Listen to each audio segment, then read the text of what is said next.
What up, y'all? Chris Weathers, aka Shorty C94, back at you again with another episode of Shorty Sneaker Conversations. This is episode 166 episodes, and our guest today is Time Machine Mac, a dude that knows what he's talking about. So he actually just joined. What's up, Dre?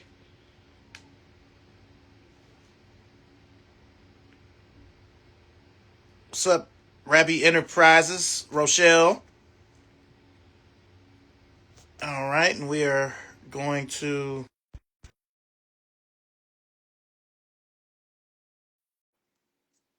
Hello, everybody joining. Let's get it started. All right, I just sent the invites. Got me? Yeah, I got you. How you doing, sir? Doing all right, man. How about yourself? Oh man, just hanging in here, chilling. You Oh, know. what you snacking on? Oh man, What were you thank you. snacking on? Lemon or vanilla?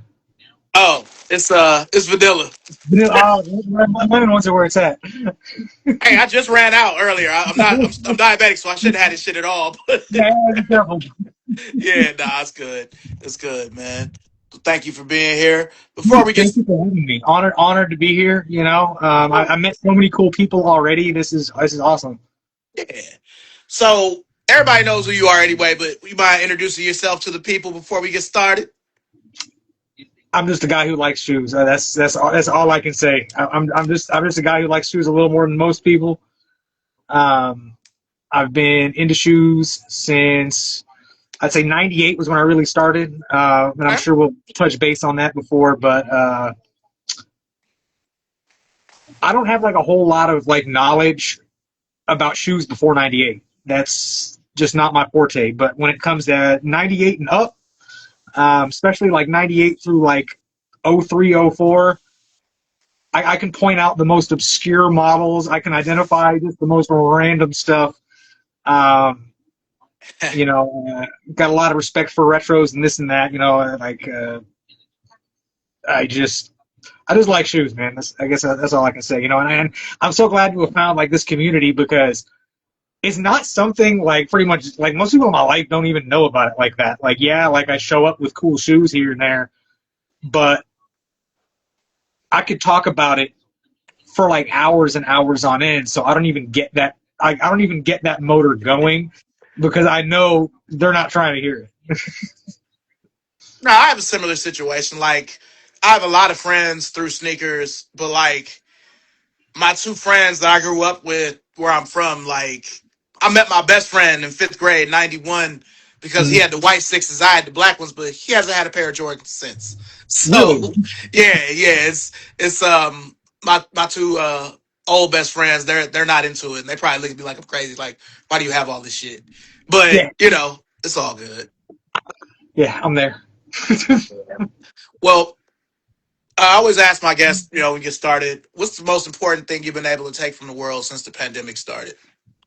uh, don't trust everything you hear.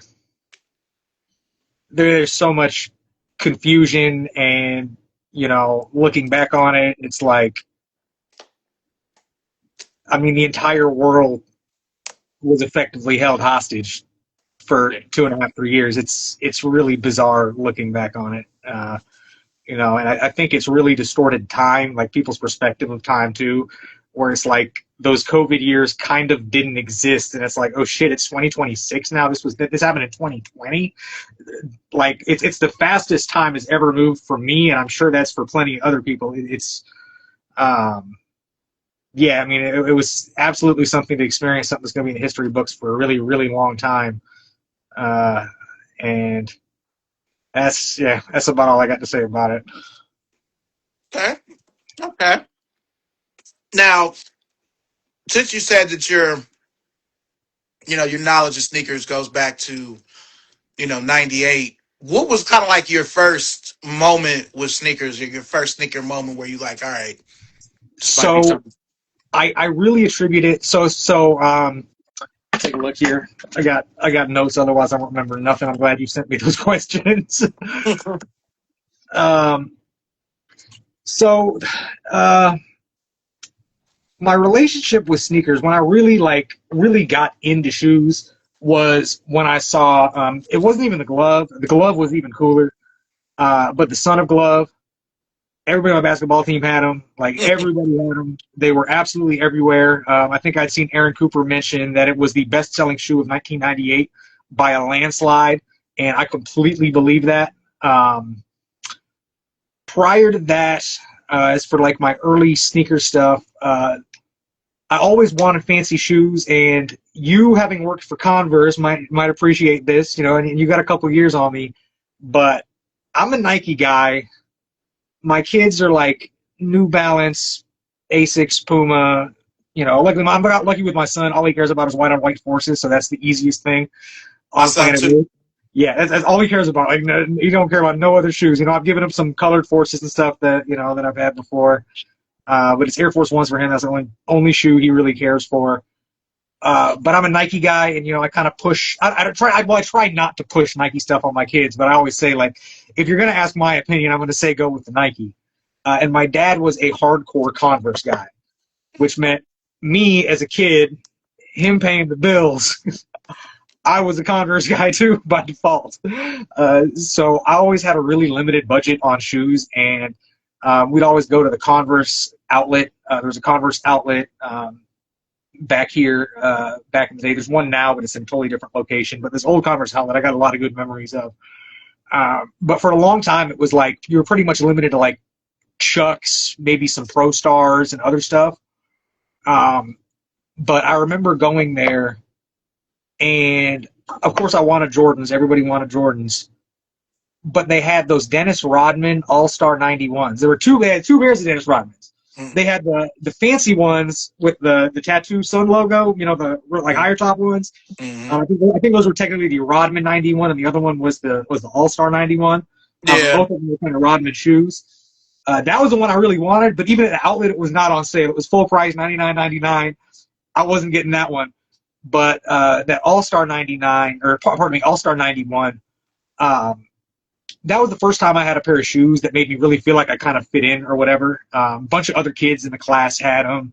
I got compliments on it, like that's kind of started it. And then over the following, years and half years, usually two pairs of shoes a year, I got the Master P shoes, which it was just awesome. It was like all of a sudden they started having cool stuff at the outlet. But I got the white and green Master Ps. I wish I should have dug them out before this because I still have them. The midsoles are all rotted and whatnot, but I still I had the white and green pair. My boy had the black and blue pair. They had the little Master P No Limit logo on the tongue, camouflage on the inside. I was so excited for those. And then there was another pair that actually was at East Bay Archives recently helped me find the name of, and I've been trying to find the name of this shoe for years, but it was the Converse All-Star Wheel and Deal. And I had them in a gray and white colorway. I had a gray and white colorway, and I got some compliments on them at school because it's a pretty good-looking shoe. They came out in '97, and I'll send you a picture of this after that, or whatever. Everybody looks it up. It's Converse Wheel and Deal. They were like kind of like a ripoff of the Jordan 11 IE. They had like the mesh holes, very similar to the way the Jordan IE had. And I had a gray and white pair, a gray white with orange accents. And then my next shoe trip, I never thought I'd get the same pair of shoes twice in a row. But next trip to the Converse outlet, they had a blue, bright royal blue patent leather and white, little black accents on it. Had the neon blue React Juice in the heel.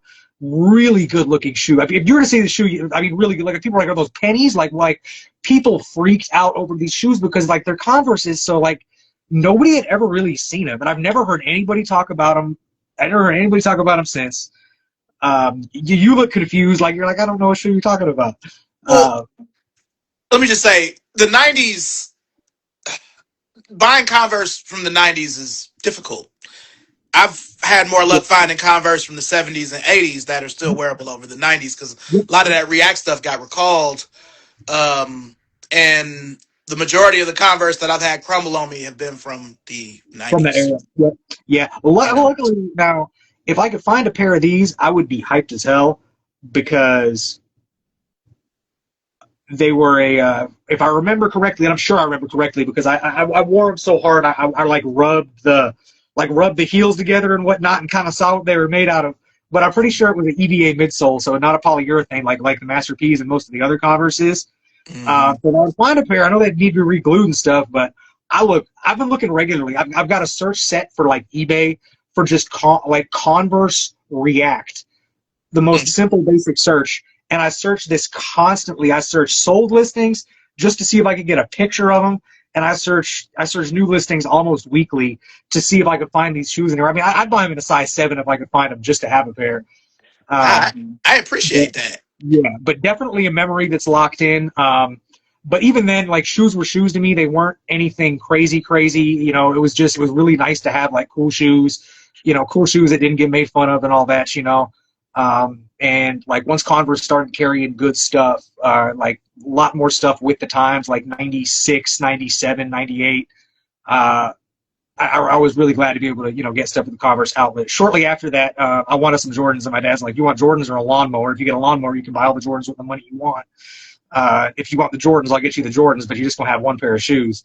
So I took the lawnmower, and that worked out well. From very fourth grade, I started cutting grass. But the shoes that really locked me in, where it was like, I'm a shoe person. Started getting East Bay catalogs and signing up for all the memberships and this and that. It was 1998. And it was the glove slash son of glove, because the shoe with the zipper was just like the absolute coolest gimmick I had ever seen. And the hyper blue, actually, I pulled a couple of pairs out for reference. I don't know if you want me to Okay. like show everybody knows. Yeah. Joe. Right quick.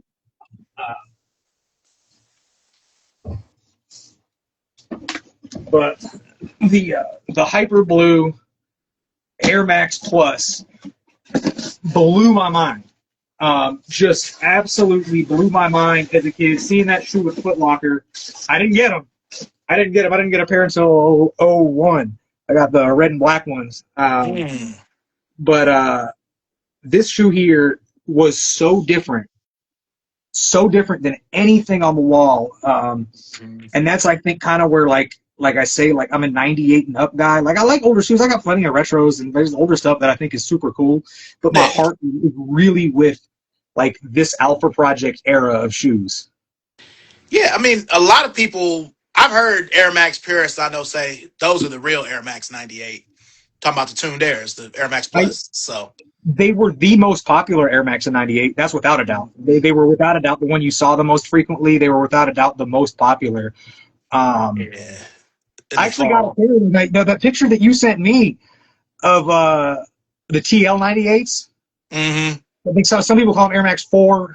Um, I've got a pair of those in the basement. I've worn them like one time. That was a crazy, crazy find. I found those. I got those. I got like two or three pairs of Tuned 99s, pair of Air Max Deluxe. But I found all of these in like 2006, 2007. That I was a good went, time. I was buying a lot of old shit like that back then too. it, I went into this running. It was a running specialty store, and I went into every shoe store just to go into the shoe store, right? But I go in there, I see they got some shoes on the wall, but I look at it and I'm like, they still had a ton of these Air Maxes, and like most of them, they had way more than the ones that I bought. But I bought the ones that were like in my size range. Hmm. Um, but they had all these old shoes from back when like they were still considered running shoes, and they had a contract with Nike, and Nike would send them these Air Maxes as the latest runners. But I probably bought like 4 or 5 pairs of shoes that day from this like hole in the wall specialty running shop. And I've been in there recently, and all they carry now is uh, Brooks and just like genuine like running shoes. You know what I mean? No Shit Air like Max. Mizuno's and Like I don't even know if they still got a Nike account. My little brother, yeah. like, I haven't been in there in probably like 5 or 6 years, but I don't know if they're even still around. But they were still around about 5, 6 years ago. And I actually got in there. My little brother got a pair of shoes there because he's like all about comfort. So I got some Brooks. Yeah, I mean that we our Dunhams that we used to have because I live in North Carolina, but I'm from Cleveland, Ohio. Right, right. So I've only lived down here since 2020. But the Dunhams we had, they all closed down like kind of early mid 2000s, but they had a lot of old stock just sitting in there like that. So you're talking Mhm. about those All Star 91s, the second Converse, because he also wore this shoe I have called the All Star Springfield. That was like Mhm. the first shoe he wore with Converse, but Yeah. um, they had like at least 10 pairs of those All Star 91s. But this is like 2002, Wow. and I knew what they were. I remembered them because I'm like, oh, these are the Robins. They look kind of like the Jordan 10s, but without the pull tab. Yeah. Um, but I just was like, I'll come back and get them, and I just never went Never back to did. get them. So, now, I mean, they're easy to find on eBay. They're just so expensive.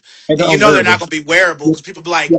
how come you don't have no Robins? And I'm like, because they're not wearable. Like I have his very last shoe with Converse, the one after the one with the tattoos. This is called the All Star D Rod. He Mhm. wore it during the Last Dance season, Mhm. and he wore it with the Lakers and even the Mavericks. He wore them for like 2 or 3 seasons, but Mhm. um, they lasted maybe 5 or 6 hours before they gave out on me at Converse. So I had to buy Yeah. another, I had to buy another pair of shoes just to make it through the shift. Yeah. So Yeah, it's funny. Yeah, because but the Robins mean a lot to me. Um, the Air Max Plus, it was just like I think that was like just as much as the glove. Like the glove was the shoe that I like a shoe that I really wanted. But just when I'd seen those Hyper Blue Air Max Plus, I was like, shoes can look like this. Like shoes can look like this. Then a year later, about a year and a half later, the Kokini came out, classic. and again, like shoes like this. And then I got a story about the Flight Posit One. Um, but it was like all of a sudden, like, and this is where, like I say, you can kind of tell people's age by what they're really into. Um, this like the stuff that they've got the fondest, most nostalgic memories of was probably like their coming of age years. You know what I mean? I think those are the shoes that really get locked into people. And a lot of the guys like in this community I found, they're just a couple years older than me. So like their years is really like 94 through 97. And I think there's a lot of great shoes from there, but to me, they kind of all look the same. And when I started seeing stuff like the Flight Posits, the Kukinis, and these like the Alpha Project wave really started getting moving, it was like these shoes weren't even shoes anymore. They didn't look like shoes that I had remembered growing up. They looked like um, almost like superhero movie props. Like they were crazy. I mean, shit, they wore Green Goblin wore Flight Posits and Spider Man. Mm-hmm. But this was something like you would have never seen this in '92, like ever, Nah. like not like never in a million years. With the graphic prints, my understanding that was something they started on the Air Max Plus, and it was kind of like there were a lot of manufacturing challenges for these shoes, and the Air Max Plus was the first shoe to incorporate a lot of this, all the heat welded parts and other stuff. The see-through, like the clear toe cap, which there were a few shoes before that had a clear toe cap. I think Mm-hmm. the first one was kind of a Presto looking thing. I forget what it's called, but something came out like 96, 97. Um, but they had a lot of like manufacturing difficulties, my understanding is, with that shoe. And by mastering that, they were able to incorporate all this stuff. I genuinely consider the Air Max Plus to be a Mount Rushmore shoe. It's incredibly influential. It's never been discontinued, which is crazy too. That shoe came out in '98, and there's been some form or version of it every single year through 2026, which is wild. Um, Yeah. I remember they got a little weird with it in the early 2000s where they had the pairs you could slip on. the slip on, yep, they had the slip on pairs. It was like oh five. The Mm, slip on pairs, those like iridescent ones. A lot of girls had those. yeah. And then they had a couple years later on. I think it was right before, like from 2013 on, they started retroing them back in the U.S. like full speed ahead at Foot Locker. But there was a couple years where they had 97 bottoms on them. They did that for I like a remember year that. or two before that. I was never too keen on that. I'm not a huge fan of like sole swap shoes. It's got to be, in my personal opinion, it's like it always looks off to me. I'm familiar with what that shoe looked like when it first came out. I got some Tailwind 5s that I need to fix, but like, what am I going to do? Put an Air Max Plus bottom on it? I'm not going to spend $500 on a pair of Skeptas to get a donor pair. Like, that's not going to Yeah. happen. Nah, So, I get you. I get you. but yeah, I'd say those are the two shoes that were probably the most influential in kind of getting me into this whole thing. And the Jordan Trunner was a big one that came out in 2000. Um, Big theme for shoes, Air Max Plus. Sorry about that. Oh no, you good. But other than the Air Max Plus, I'm bringing up the Kokinis, the Trunners, and the gloves. So all shoes that had like alternate lacing systems or like hide the laces, which was just kind of a thing then. And I don't know. It was like these shoes didn't look like anything I'd ever seen before, and that was what really drew me into it. From there, I got into some retros and other stuff, and kind of started working backwards. Um, I'd say that was like definitely like I'm a little scrambled here, like with the notes or whatever, but I'm moving into like sort of like my young adult shoe choices and like my like later high school shoe choices. Retros were like everything. It was like uh, I just wanted like I felt like I had missed out on like the original run of some of the J's, right? Because again, like given my age, um, my whole family from Chicago, huge Chicago Bulls fans, grew up watching Chicago Bulls games. But like for those first three championships, I was still pretty young, you know what I mean? Like I remember kind of watching the games, this and that, but I wasn't into it. But for this, like the second three-peat, I was fully locked in, and like that was really where like those real core, deep memories really started to develop. Uh, so I kind of felt like I'd missed out on some of the other stuff, being too young or whatever. Um, and went back where I was infatuated with 80s shoes. Just loved Jordan 3s, 4s, 5s, Air Max 90s, which now I'm not a huge fan of Air Max 90s. I think I don't know, they've just gotten a little bit played out. Like I'll always go for an infrared, but other than that, I used to love them, but it's just a shoe that I've kind of grown out of, I guess. Mm. Yeah, other than the infrared or the laser blue, I had to really warm up to the 90. I didn't really start buying 90s in abundance Mm. probably until like 2014, 2015. Before that, it was just the infrareds were the only ones that really mattered because 90s have been around. I feel like you say the tuned airs have where Mm. they've I feel like we've been getting Air Max 90s consistently probably since 2000 or Yeah, 2001, 100%. you Yep, know, 100%. easily. So I remember on the box, it used to say Air Max Yeah, 1990 on the yeah. boxes. And when So I do know a little bit about older stuff. I know when they originally released, they were just the Air Max 3. yeah, yeah, back in 90, Yeah, yeah, they yeah, they used just, the Air Max 3 on the boxes. Yeah, you know, like I'm a fan of the Air Max Light, I call it the Air Max 89, but it's like the one in the yeah, 90. yeah. I saw you post those recently, man. And what's Yeah. funny was I was talking to another guy about it, Jay Tess. Because he said he's like, man, we should get a top 10 list of Air Maxes together. And I'm like, cool. Um, so I'm thinking about it, and I'm like, I see your post, and it makes me think, okay, so this would have kind of been like the Air Max 99 or 89. And I wrote a list of all of the flagship Air Maxes from 1986, 87 through 2026, just to Mm-hmm. start off, because it's like, well, first let me get all the flagship yearly ones, and then we'll get the tailwinds and the Air Max Plus and all the kind of off models put on the side, and then get a list of the top 10 together. But I got hung up on a few years where they didn't have an official Air Max. I don't know, 99 was the one that I brought up before because that's always been a question in my head. I'm of the opinion it was the Tuned Max. I mean, even like most people refer to it as the Tuned Max 99. And then they continued to use that sole on the official Air Max 2000. But it's up for debate. Like there really isn't, there's no official statement. Um, And then there were two. Sometimes I had two versions. Like I have the both versions of 2000. the Air Max 2000. I have the black and yellow one with the. Dude, I wanted the ones with like the Argyle zigzag pattern. Mhm. I ended up with a pair of Broncos colorway with the ones that had the lace cover, but Yeah, they beat them up. I never really cared for that shoe. It was just I was cheap, and I'm like, it was as close as I could get because the 2000s actually they went on sale in scattered sizes, but that first one without the lace cover sold halfway decently. You talking about the one with the neon on it with like the gray? Because The, I have the, that one and that Broncos one, and then I have yeah, the black and yellow with the Argyle the one. black and yellow one is my favorite. That is the colorway to have. I really wish they'd come out with those and the Air Max 2001.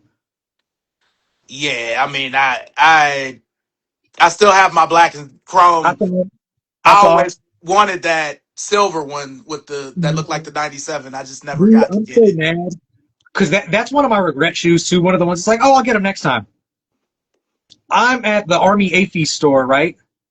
And it was rare. Usually it was Reeboks and New Balances, but sometimes they get some weird like full size runs of Nikes in. And they had the Air Max 2001, and with AFI's pricing, they couldn't charge more than what they paid for it. Um, so they were like $74 or something like that. I was like, well, I'll grab them next time. Come back, every single one gone. I'm like, yeah, I should have known that. Somebody probably bought all of them and flipped them or something.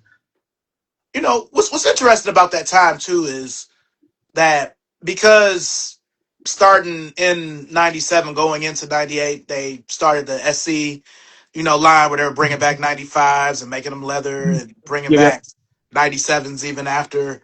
Um, I feel like since those classic models were readily available and Foot Action was getting their colors and Foot Locker was getting theirs, that it kind of took the spotlight off of the regular Air Max to where it kind of became secondary.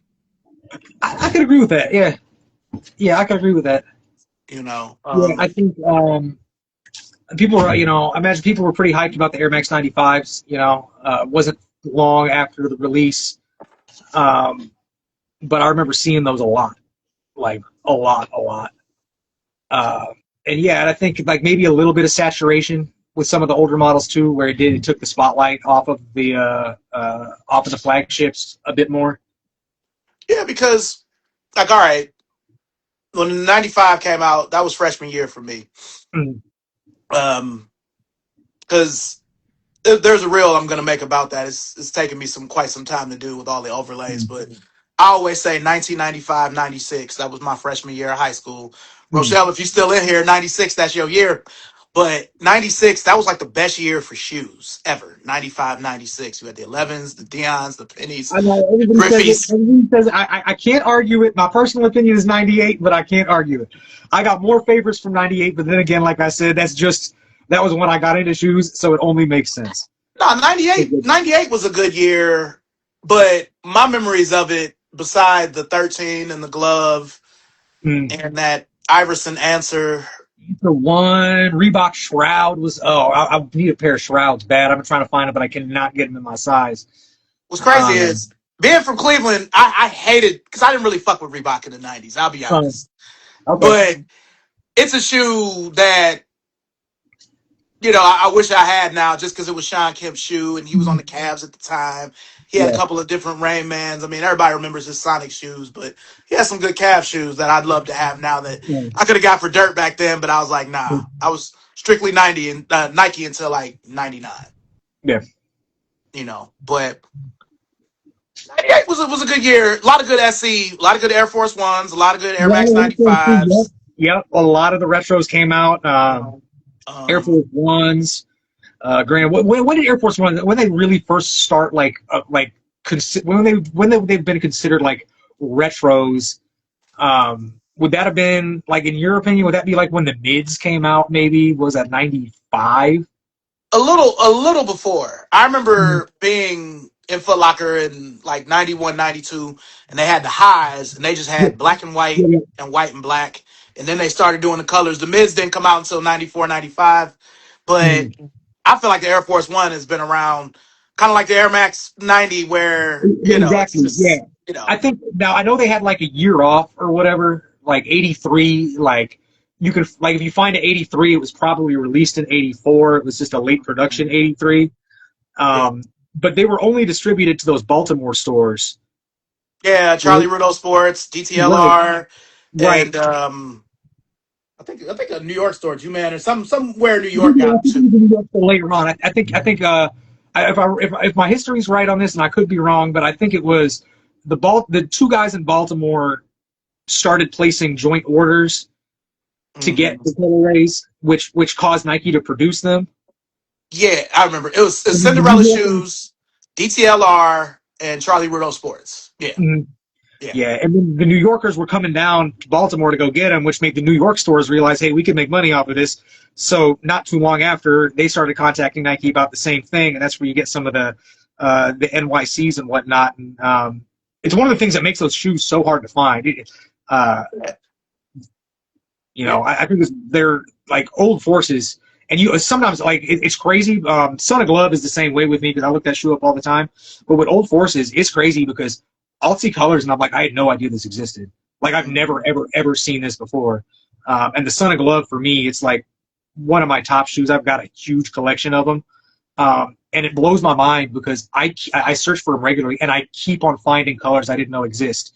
I've got a notepad written down and I'm up to 38 different colorways, something like that. Which, yeah, right. No, it's mind blowing. Like how many pairs. It's mind blowing how many different colors they had, and there were so many of them that Oh, were just really the Sonic similar to each other. glove. Just the Son of Glove, yeah, Okay. huge numbers. And most of them were store exclusives. And Yeah. they kept on coming out with store exclusives for different stores. So, Foot Action probably had 10 different exclusive colorways. Finish Line probably had 6. Foot Locker probably had another 10 themselves. Um, Yeah, they but definitely TB'd yeah, it. yeah. The craziest one I remember seeing was that red one where it had Nike and Those, undercase cursive. I'm mad about those. You said you're talking about the Rodmans you left behind in a store. Mm, I wanted those shoes so bad in '98. Well, I came across those red ones in like 2002, and I didn't buy them. In my size, it was one pair left. It was a shoe carnival, oh, and mm. I don't know if you had seen like my posts on it, but the deal with those was the ones with the Nike script. Nobody wanted those back in the day. I'm just gonna No. say people really didn't fuck with the Sonic. At least where I'm from, it was kind of like looked down upon because it wasn't a real. It was no monkey paw. Oh, they were so they do Kansas City, Chicago, super popular. Really? Super everywhere, everywhere. But Okay. then again, I was younger too when it was a cheaper shoe. So of course, all the kids my age and like the high school kids a little bit older are gonna have them because they're not necessarily gonna have the $120 version. When the ones with the Nike script you could get for like $40 all day long. Um, Yeah. the Nike script versions were almost all 600 code shoes, and the Nike script versions were they were distributed to like big box wholesale retailers. Oh, okay. So like DSWs, Shoe Carnivals, Shoe Palace, maybe Shoe Palace. But the places that keep all their inventory like out on the floor, that was where they always sent the ones that had the Nike script. And then like Foot Locker, Foot Action, Finish Line, your big like name brand retailers, they'd get the ones with the swoosh. So where I was from, it was always looked down on if you had the ones that had the Nike script. Everybody knows you got the one that was $40 on sale, buy one get one half off. Whereas if you got the swoosh, you got like the real deal. Uh, Yeah. I had the black and white Sonic glove. That's the only one I ever had. yeah, You know. yeah. I got some colors. I posted one yesterday that I know there's a couple people who have seen it. I know there's a couple people who know what it is, but like I said, I've found some colors that I didn't know they existed until I bought them. I was like, I've been following this shoe for like regularly for at least 20 years, like on the internet. So I'm glad And somebody else has said that because I do that with certain shoes as well. mhm, yeah, yeah, for sure. But I've been following this shoe, and like I've come up with so many. And there's some colors in the past. I'm at the point with Son of Gloves where if it's a color I really really want, or if it's a color I've never seen, it's like the only shoe I will buy outside of my size range just to have it for the collection. Mm-hmm. Which I never used to do, and that's something that's something about the past maybe 3 or 4 years where it's like, dude, I'm never gonna find them again. Like I might as well just buy them to have them. Um, but I used to not do that. So there's colors I've got written down and like saved on old PCs that I've never seen again. Mm-hmm. They had like a neon 95 color. They're gray, black, and neon yellow. They're very similar. There's a pair just like that, but all the yellow hits are royal blue. Those some people know exist because Rip Hamilton actually wore them. He actually wore them at UConn in college, so there's some photos of him wearing it. And that shoe to me, I'm so mad, dude. I had to pay for some like really expensive like medical expenses for my wife out of pocket, and I was just like, I look up gloves almost every day.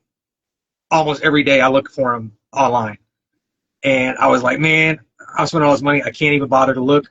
Dude, I go look a week later, and my dumb ass, I shouldn't even done it, but I looked in the sold section, $100, brand new, never worn, sold. And my size, I'm still torn up about it years later. Like I'm still torn up about it years later because I've been looking and looking and looking again. I messaged the seller. I said, dude, I will give you a cut. I will pay them way more than what they paid for it. Please put me in contact with the buyer. I messaged them until they blocked me. I wanted those shoes so damn bad. Oh man. Because I know they exist, and I don't even know if they went to a sneaker person because I've been asking around the community, and there's a couple people I'm like, well, like I know Dr. Spoosh is in my size range, Soul to Soul is in my size range. They like these real weird shoes. Like, let me ask some of these people about this colorway, and nobody knows where they went. Like, they probably maybe went overseas or something to, some of their collectors. And the thing is, like, I never started posting stuff until like less than a year ago, and I've got some kind of wild, wacky shit in my collection, and I hear from like some of the like resale shop owners and stuff that I have relationships with, and some of the people who have crazy collections. They say like a lot of the people with the craziest collections and the weirdest, most just diverse stuff, they don't post online. Like nobody knows they exist at all. Like the majority of like PEs that aren't getting sold to like other athletes generally end up in like quiet collections that like people don't hear about until like years after the fact. So Yeah. I hope they're in a good place. I hope it wasn't someone that just thought they were like, cool, I want a vintage retro shoe. They fall apart and then they throw them away or something. Because I know that's the case with a lot of these. Like I've sold old shoes and I've gotten returns, and I've had people, even though it lists it clearly, they do not understand. You can't wear these, at least unless you do a lot of work to make them wearable. Some people don't get it. And I don't know, but that shoe breaks my heart because I've been looking for that color forever. It came up in my size, and if it wasn't brand new, it was always like almost brand new. It was one of the cleanest ones because the problem with a lot of these is people wore the hell out of them. So like a lot of them are really roached, like really roached, and I don't want like completely roached trailers. Like, they at least got to be decent enough where they're like fully restorable. got you. So is the Son of Glove the silhouette that you have the most pairs of, or Air is it Max Plus. something? Air Okay. Max Plus. Yeah, that's the one I got the most of. It's just available. Like the Air Max Plus for me, it's like my like Air Force One. Air Force One's the shoe a lot of people. You want something for a night out, you got a quick date, you got a quick, barbecue party event, whatever. Let me go grab a fresh pair of shoes to go wear with my outfit or whatever. Air Force One is that shoe for a lot of people. For me, it's the Air Max Plus. Like, we're so lucky here in America. I talk to like European and especially like South African guys, dude. They're like, dude, you have no idea how good you have it. These things, for colors that they don't have, they're paying, like, their retail is already more than ours. It's like the equivalent of like $250, $280. Mm-hmm. And it's nearly that much again in import fees if it's one that color that didn't release there. It's almost double with all the import fees and taxes and expenses that they charge to get them. So you're looking at almost like $500-$600 for shoes that I can get on sale for $99. Well, it kind of goes both ways because I feel like it's Yeah. like that over there with they have Jordans just sitting that sell out instantly here. So yeah, 100%. It's all reverse. I was thinking about making a post about it because I'd seen a reverse. Is it literally the inverse of what you were just saying? They went crazy over those Cherry 13s in Europe. I don't know if you saw the videos. They had to shut down. They had to shut down Limkis. They said we're only like online only. Like there was almost a riot. Like it was wild. And that makes sense to me because with the Last Dance and with Jordans being marketed so globally, then that original color is probably a shoe that a lot of people there actually have a connection with, whereas they don't have a connection with most, like even like the hype limited stuff, they don't really have a connection with it. But they like, I think there is that shoe was so big and the Bulls were so big during that last season, and that was the shoe he wore the vast majority of the season. That I think that shoe really does have like global recognition, and us as Americans just kind of take it for granted because we get it like every 5 years. I didn't buy them because my pair like from 2017 is still damn brand new. Yeah, I'm in the same exact boat. Yeah. To me, looking at them, this pair, because I have a pair from '98 too. This Mhm. pair does look a little more like it because the pair from 2017, the red was kind of dark. But The thing I'm most butt blasted about, and it's like, damn it, man! Like if I would have known, maybe I should have sold my 2017s when I could have gotten some money out of them, and then just put it towards these new ones. They put a leather tongue back on these. The really, tongue, it's not that synthetic bullshit. The tongue is just soft and plush, and I'm like, oh, dude, I really can't justify buying it when I have like literally. I think I've worn mine once. There's like damn near brand new, and I planned on wearing them before they came out, and just weird side note, we didn't get a whole lot of heads up on that shoe. That was kind of weird. It's like the close, not on the quick strike, but we didn't have like they said it was coming out, and it's like 3 months later it came out. Like at the beginning of the year, at least when I heard about it. It didn't. It seemed like that shoe was kind of like a rush decision. I didn't bother to look at the production date when I had them in hand, but I always like looking at the production dates on shoes to see how long the production line was. And yeah, how long it was before then. But yeah, man, that shoe they went bonkers over it in the UK. Like had to shut down stores bonkers over it. And over here, it's like we can just walk in and go grab it. And over here is the opposite. Like they go bonkers over Air Max Pluses, and here it's like, dude, I like literally, I can go into any Champs or Foot Locker, and I've got my choice of like 5 colors on sale for $99.99. yeah. And I call it Air Max Plus. I just call them the tuned airs. Yeah, So yeah. and, I and if, call them TNs. I'll yeah, call them Air Max Plus, like usually when I'm talking or this or that, but I'll also call them TNs. And when I type it, I usually type it TN, but so I type weird. Like I can type formally, but I also type in like uh, used to texting for so long that I like it's almost like shorthand. I got you. So I got you. So with the I just say that just because people will be like, "What are you talking about tuned?" I'm like the Air Max Plus. I'm like, oh, but yeah, yeah. that being your shoe. What's interesting is I had the blue retro from 2003. Yeah. It's the one to me that looks the most like the pair I had in '98. But because to me the pair you showed, is that the pair from 2018 or is that the newer Yeah, pair? yeah, and these are way better than the newer ones, in my Okay, opinion.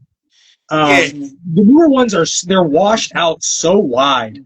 And if you had a pair of '98, did you have a first run or did you have a restock pair? it was the first run. The first run. So yours had the really skinny stripe Hmm. because only that first run, the first production run, and they're rare. And Uh, the toe was different. It was clear, but it was different. I remember that too. It was different. oh, really? I didn't know that. I never realized that. Yeah, but my pair from '03 lasted all the way until right before the 2018 pair came out. And I remember getting home because at the time I was still married. I was distraught, because I'm like, I've had these for so long. This is one of my favorite pairs. Yeah. And my ex-wife ended up getting them for me for Christmas. And Nice. the orange ones. She didn't get I'm still missing the purple one, but I have the orange one and the blue I one. didn't get the purple one either because it was like, again, it was one of those things I couldn't justify it. They look so similar to the blue ones and the hyper blues and the ones I really wanted. Now, because the boxes go together to like form a big Air Max Plus, I'm like, man, maybe I should try to track a pair of those down. But Yeah. I'm not even a box guy, so I, I don't know. I'm I don't really I'm a care that box much. guy. Dude, I don't care about boxes. My personal opinion, it's a cop out. Like you get in like a lot of these shoes, they cut so many corners on the shoes, and people are like, but the box. Oh, you mean the 40-cent piece of cardboard that they painted for you? You're gonna be excited about this, but they took all the tech out of the shoe. Like, get out of here. Like I'm about the shoe, and I think it's funny because the people, again, like some of the resale connects, and a lot of people that resell, they say the best collections don't have boxes. They said the guys with the best collection. Now you're not included in there because I know how many pairs of shoes do you have? All of them? Yeah, I mean it's you got to be. I mean you got to be insane. Probably between 25 and 2,800 That's pairs. what I thought.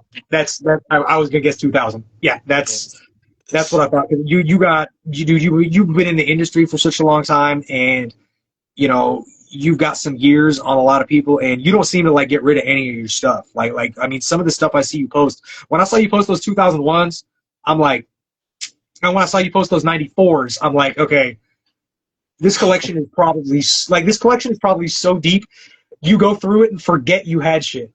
well, yeah, and see, what sucks is 80% of my collection is in storage because since I've been divorced, I can't fit all my shoes where I've I been there. live. Yeah, yeah. I understand. So, um, but to me, since the show has been largely a lot about Air Maxes. If I had every Air Max shoe that I ever bought, it would be crazy. But that's the part of the collection that's crumbled the most. They don't age well, man. Oh, it breaks my heart, dude. I saw those. I watched your video. I watched your video today Oh, with all the with dead shoes. all the deceased pairs, dude. And I'm seeing all these Air Maxes. And it's Um, more than that. That's all I could find. sure. What's the story on those silver tailwind fives? I gotta ask. Man, I feel I like I don't bought remember those. I those and remember. I remember all those shoes. I remember so many colorways. Um, my aunt, my second mother, one woman that raised me, she was huge on those. She had all those back then. She always dressed fly sweatsuits, just like sweatsuits. And when that shoe came out, like she really like had a fondness for it. And I mean, she must have had like 10 or 15 different colors in them. She'd buy the men's ones in smaller sizes. But she had hella Tailwind fives. The only ones I ever had was the Tailwind 5 Plus. Uh, the alternate upper ones that looked a little more like the Air Max Plus. But when I seen those silver ones, like it's one of those crazy shoes where it's like I've never seen this shoe before. Like I have like absolutely no recognition of ever seeing that shoe. yeah, I feel like it came out at I feel like I bought those at Foot Action because a lot of those Air Maxes because I used to work for Foot Action in the early and mid 2000s before Foot Locker bought them, Yeah. and they used to get we used to get our own everything. We would have I remember we had the Air what is it the Air Ubiquitous as a retro, and we had the Air Pippin 1 as a retro. We had the Shake and Destruct, the Rodmans. They were all retros just for Foot Action, and we had all white and navy. So I used to, even before working there, I used to be at Foot Action quite a bit. So a lot of the stuff from the early 2000s I got there because they would have the best colorways. Stuff Foot So Locker just wouldn't have. So I think I got them there. so two things. One, there's a pair of shoes. Were you working at Foot Action around 2000?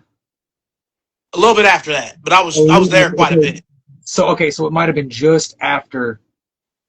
There's a pair of shoes of the Foot Action exclusives. Do you remember a pair of shoes that was basically like the Sonic Glove, but they had a Max Air Bubble, and it was a Foot Action exclusive model? They came out spring 2000. They had a black and silver colorway and a white and Carolina blue colorway. It is one of my holy grails. I've got the white and Carolina blue ones from back in the day. If I could dig them out, I'd dig them out to show them to you. I'll get a picture and send it to you.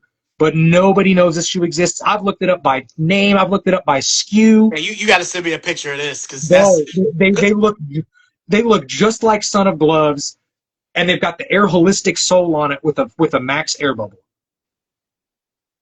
and it was a Foot Action exclusive. And they had the old school that like weird basketball logo. Um, it was like a rectangle, and it like said like Nike basketball or something. If you like looked like a maze, but if you diffused it, it was like that. But Foot Action was the only place that had them. They only had two colorways: black and silver, white and Carolina blue. Uh, and you said it had all, an Air Holistic midsole and they had bubble. realistic sold. White and blue ones had a transparent blue bottom on them.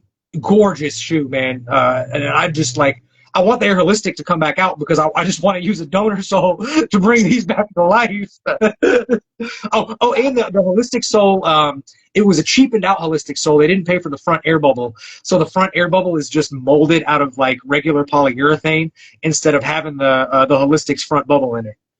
See, because at first I thought you was talking about they had a shoe that came out like 2008. It was similar to the glove. It was called the Flight Club. I thought you was talking about them, Nope, but not you me. said 2000. I'm like, he can't be talking about them. So Spring 2000. Yep, yeah, spring 2000. So and see, it was called the oh, Air Cover is what it was called. the air what? The Air Cover. Actually, it was the Air Cover 2. Air. Not there was the Air Cover 1 before it, and I can't even find that. See, now you got me pulling out this. I don't open this often. See, you got me going here. Well, I Uh gotta I gotta look at it in here oh. now. Yeah, Oh, I guarantee they're not going to be in there. I'd you be don't think shocked. they? You said air No. cover? Air Cover. Yep. Yep. I don't think they're going to be in there. You While said you're looking for 2000. that, I'll bring up the second thing. I've talked about 600 codes. Are you familiar with that? Yeah, I mean, you kind of got me looking at codes now because I just Yes. thrifted those black and gums, and you was talking about they were seated. Yes. Yes. Yeah. The 999 codes in there. Now the 600 codes is when you go back and look at your stuff. It's how you can identify if they were like Foot Action or Finish Line exclusives. Um, Okay. if the SKU starts with a 6, it means that that shoe was exclusive to either a particular retailer or a wholesale exclusive. Huh. I'd be interested in seeing if those tailwinds were, because I would almost guarantee that they were.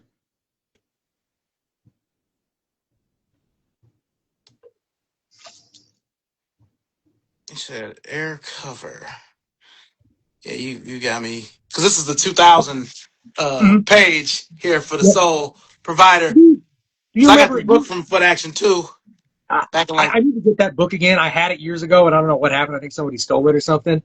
Um, do you remember the Soul System? That's like a paperback version of the Nike Soul System when they had that on Nike.com. yeah, I remember that I wish vaguely. I wish they would bring that back. That was so cool. That got me so into the older shoes too.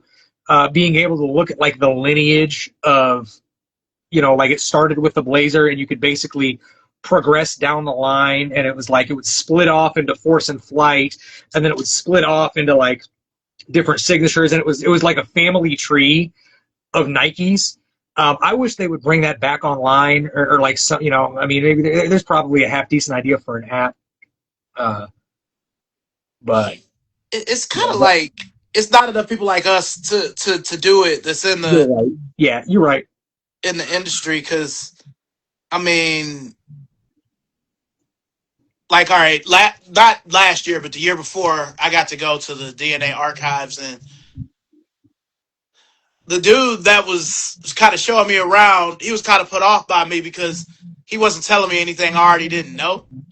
And it was just like, he was like, what? I'm like, I mean, I have more than half of these shoes in this room in my house. Like, I'm not Right. trying to be like that, but like, even in the collab room they had, I'm like, I have most of these. I have most of these. You Yeah. know, like, I'm not even saying it. Like, I was like, man, you can Google Shorty C94. I'm not playing. I'm like, I've been Right. putting my shoes online since Nike Talk. Like, so sometimes I have to just kind of like not say nothing and not dumb it down, but just listen. I feel you. Because people are, I'll be like, I feel you. 100%. Yeah, I either have it or I had it. for sure. But, you know, but yeah. Now, you were talking about Mount Rushmore earlier. Uh-huh. Can you give me your sneaker Mount Rushmore, or if you can't do that, give me your 5 tuned airs that would be on the Mount Rushmore? All right. So, speaking about Rushmore as a whole, uh, now if I do personal Mount Rushmore, like personal top 5 or whatever, it's going to be the glove slash Sonic glove, because I just kind of consider that one shoe. Air Okay. Max Plus, Tune Max 99. Oh, God, no, that's hard. That's hard. I don't know if I can even narrow it down to that, because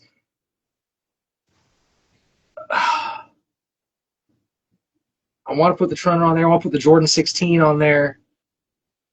The I want to put 16? like, yes. Oh, I love the 16. Love. It I got a is my hot take for you with that, okay. Okay. but I'm gonna wait. Go ahead.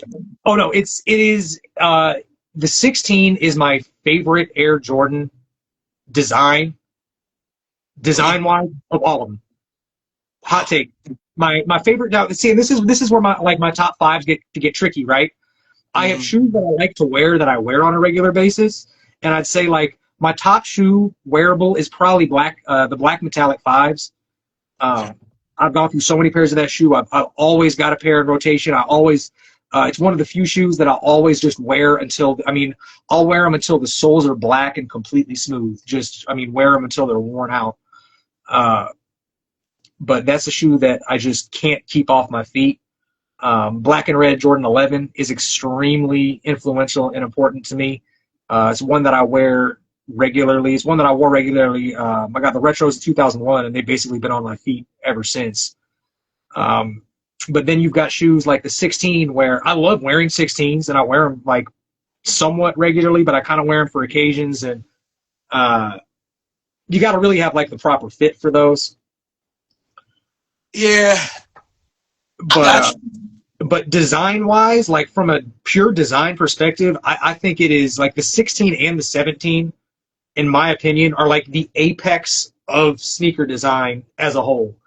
Or at least like the sneakers that I love. It's like the absolute pinnacle where there's so much old technology and throwbacks to older models without being like so flagrant that it just looks like a ripoff, like a lot of these other shoes do. The 16 was the first one to bring back a visible air unit since the 6. It's got absolutely minimal branding. All the logos on it are really small, which is kind of unique for some Jordans. They brought back the clear sole, got the visible carbon fiber. You've got the patent leather got brought back. The entire kind of shape of the shoe always reminded me of the 6, especially the regular 16 with kind of the triangle panels and even though it wasn't reflective underneath there. But I remember the 16 when the black and red ones came out. I know some people thought that they were a retro. Some people thought it was a retro that had come out before because it was, the other thing, it was a flat sole Jordan. It was a completely flat sole Jordan, whereas they hadn't done a flat sole since the 10. And if the 9 wasn't flat soled, the 8 wasn't flat soled. They really hadn't had a flat soled shoe since the 7 and the 10. And that really made it look like in 2000, even though it had all these modern kind of like these really modern minor details, it gave it a much more retro look than pretty much anything else that was new at the time. Okay. But I think it's such a pure design. It's got the gimmick. I know at the time they were the most expensive Jordan to manufacture by like a landslide. They didn't cut any corners. Just hand in hand, like there are so many details and like unnecessary expenses manufacturing that shoe and the 17, where I don't think we'll ever really see shoes ever made like that again. Now they want to heat weld everything. They don't want to use leather. They don't want to stitch. They say it's all in the interest of performance, but that's potentially debatable. I actually have a pair of 16s in this apartment. I have the white and navy retro from 2016. I got my pair right over here. Yeah. I got a pair of white and navies I wear pretty regularly, and I've had every 16. My gingers and cherries I gave away. Gingers fell apart, got rid of them. So I need those 2. I've heard good things next year that potentially at least one of those will be coming out. But other than that, I've got every 16, including like the weird ones, except the Art Basels. I even got those Westbrook 16s, and I don't think people realize that shoe. My understanding is that shoe was made maybe in the triple digits. Yeah, because even the Chuck 70 that came with it is difficult to find. Oh, yeah. Yep. And the Chucks are way easier to find than 16s because everybody split them. Yeah. I actually want both of those, but... Hey, dude, wait, if I still had the 70s, they'd be here. I didn't put them on them. I did not want them. That's all good. I have all of the OG 16s except for the black and chrome. That's the only one that I didn't get. Yeah, I had those back in the day. Those got swiped, dude. My boy I ended up trading the N64 for him later on because I let him borrow them and he just roached the shit out of them. I think I want to say he borrowed them from me, and then his dad borrowed them from him, and like cut the grass and did a whole bunch of fucking like laid cement in the driveway and shit. I mean, they were roach.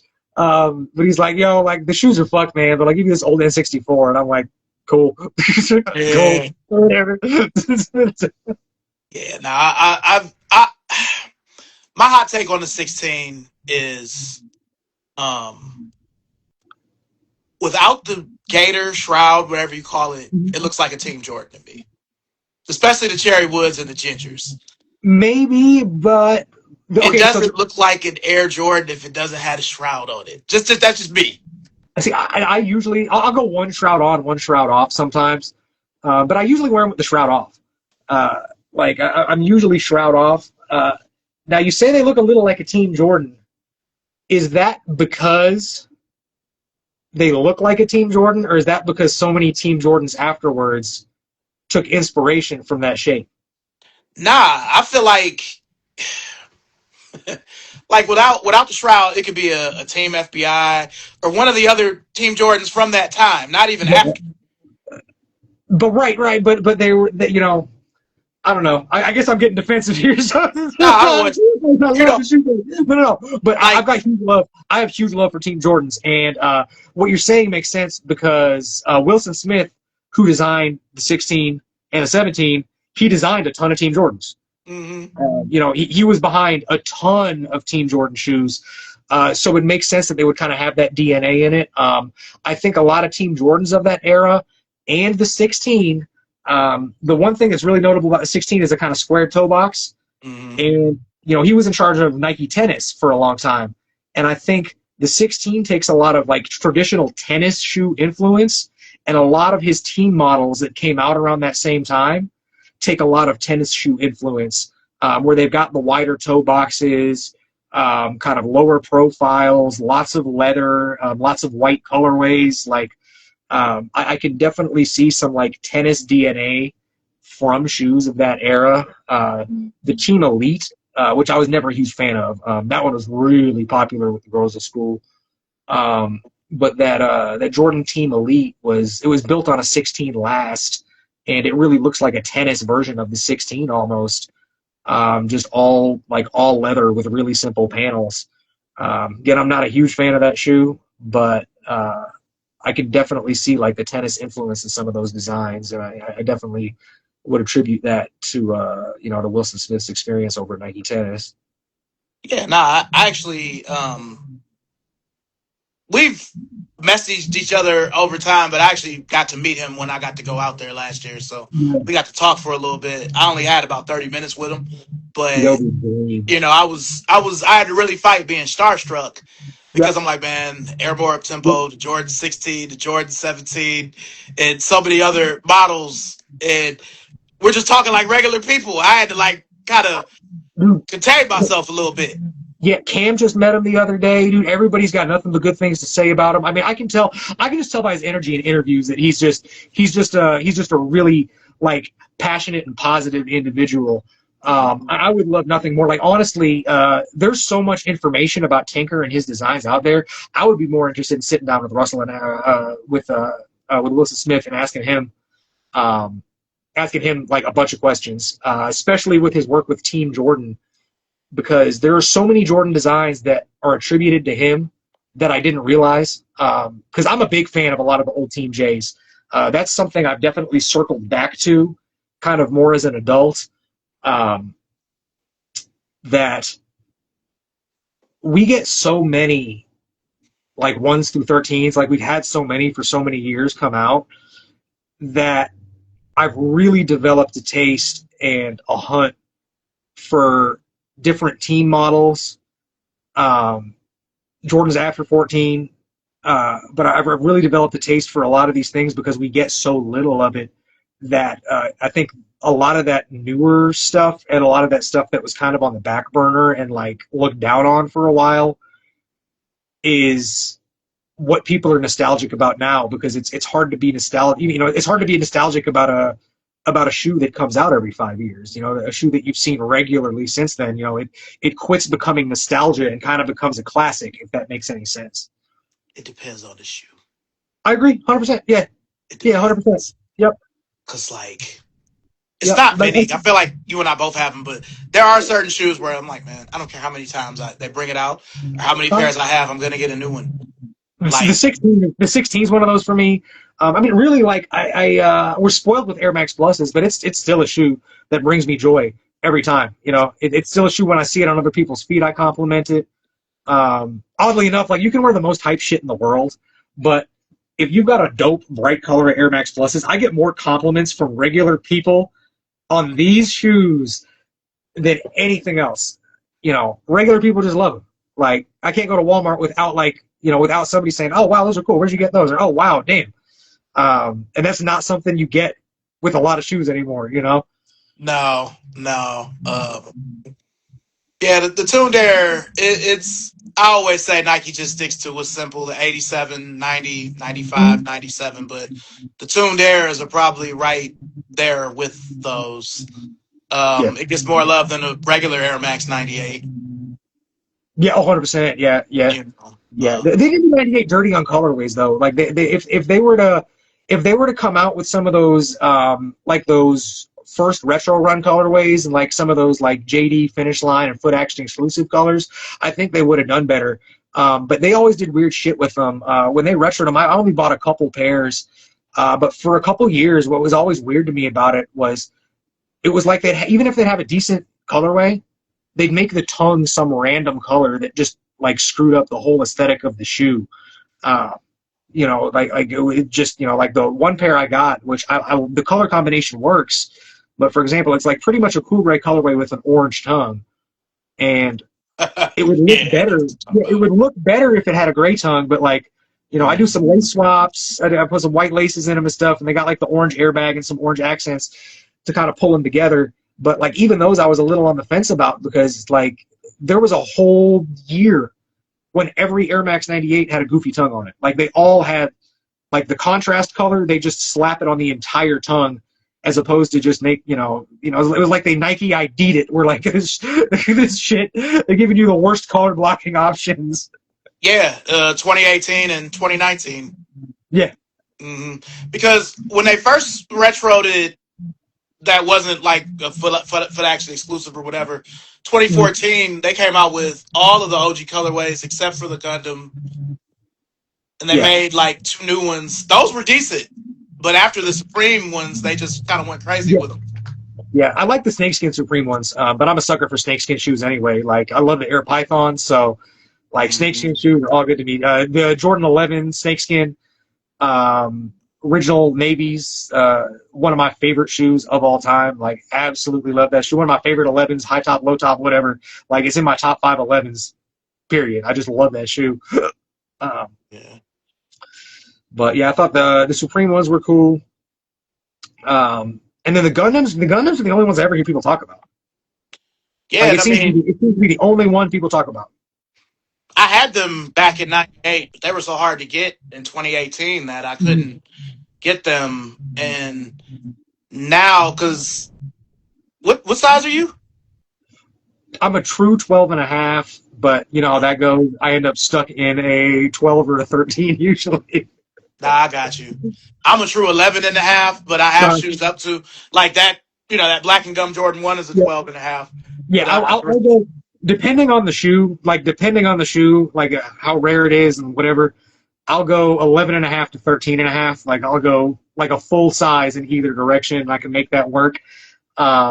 11 just gets too tight, and then 14 just gets too big. yeah. Um, what was I gonna say? With the '98, I do feel like, for lack of a better term, they kind of hooded it out the last time, 2018 and 19. Those colorways were kind of for an urban customer that wasn't really. And Because even maybe, those yeah. tone ones, like I had to get them because they were weird, but that cone Maybe. colorway, it wasn't no original '98 flavor. Yeah, right, right. The one I'd love to come back out, one of the, I think it was a 2001 retro, maybe. And I want to say it was a Finish Line exclusive. But they were a Broncos colorway, gray, navy blue, with they were predominantly navy blue with like a little gray swoopy, like where the swoosh goes on the side, and then they had orange accents, and then they had that splattered air bubble, that kind of pixelated splatter gradient air bubble. If you know what I'm talking about, a lot of the foot action exclusive Air Max Deluxes use that same bubble, but instead of being a solid color on the inside, they would they'd start, and that one that would like start navy blue and then it would fade to orange. With the Deluxes, was the charcoal gray and red color, and they went from like a black air bubble to a red air bubble, kind of like a weird splatter effect that they put on the inside of it. But those that Broncos colored Air Max 98, I actually bought a pair of Air Max 97s to soul swap them with, but then I ended up just wearing the Air Max 97s because they're nice, and I'm like, man, I don't want now I got to go find another pair because like I got them in the mail and they're way nicer than I expected. It was the navy with the orange 97. No, so the closest 97 I could get, because the thing I was real big on is I wanted the two-tone bottom, and most 97s are all black now. They were not the silver bullets, but it was the silver bullet that they came out with in like 2017 or something.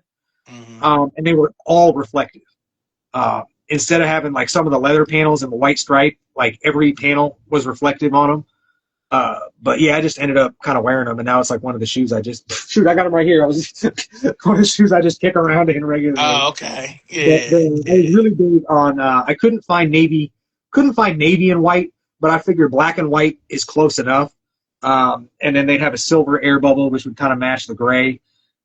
So this was like the closest fit that I found where I thought it would look good on the shoe, but that was a couple years ago, and I still ain't done it. So. Yeah. Now you were talking about the '01 black and reds, so I have my pair here, but the last time I wore them. Oh yeah, my '01s are the same way. Yep, my '01s are like that. I'm glad I got the latest retro, whatever when they'll come out, 2017, 2019. Yeah, I'm really satisfied with those. Super satisfied. The ones we got the last two times at CDP and afterward, they were terrible. Like just absolutely terrible. I ended up getting rid of them and just getting another pair of '01s because they didn't feel the same. They didn't look the same. They were just a really they're just a bastardization of the 11 to me. Like it didn't even look or feel like the same shoe on foot. Especially the countdown pack pair. That pair was probably the worst. Terrible. Yeah, they were awful. Like absolutely awful. I remember like getting them and like I didn't overlook them very well. It's just like, oh cool, black and red. And I put them on and I'm like, they look a little different. And I'm walking in them and I'm like, dude, the comfort is not there. Like they felt completely different underfoot. Just those '01s are like, I still stand by it. I've had 95, 96s, 2000, 2001s, and then like all of the subsequent retros. And I stand by that the 2000, 2001 run was the most comfortable by far. They were cushioned so well. Like that full-length air was just super plush in those. I'm not sure what it was, but like the heel cushioning especially, like they almost felt like a DMX shoe. They were so spongy. Yeah, it's almost like with the first set of 11 retros, it's almost like they made them too good. So you know what's odd about those two, right? The original 11 GRs had a high patent leather cut like the ones we're getting now. Then like the CDPs and afterwards had that really skinny patent leather cut. And a lot of people say that the 2000, 2001s had the best patent leather cut where it was kind of right in between. Yeah. What's interesting about that is if you look at the original sample that Michael Jordan wore and the original sample they used for photos, the one that had the quote-unquote burrito tongue, the patent leather cut is identical to the 2000s, and my suspicion is when they took a shoe to measure for specs, that was the shoe that they still had in the archives. Thus, the patent leather ended up looking more like MJ's PE than it did the actual release version of 96. Yeah. That's my suspicion as to how that happened, because when I see that shoe, the patent leather cut is identical to the 2000. It don't look anything like the normal 95, 96s. Yeah, and the one thing I will say with the black and red one, since you've had them all as well, they've never been able to replicate the bottom. Oh, from the OG. Hmm. Um, It now you always can almost look orange. This is too red. see, and my first experience with them was the 2001s, where they had like I'd say that was a little bit darker red than what they'd even used afterwards. Hmm. Definitely darker than the original ones. And the original ones, yeah, they had a more orangey bottom. The other thing about the originals that I don't know, I think it was a manufacturing limitation of the time, but it's common for a lot of those shoes of that era. I don't have a pair for example, but the herringbone pattern, instead of being solid black, it would kind of alternate black, clear, black, clear, black, clear, where the high points were black and the low points were transparent.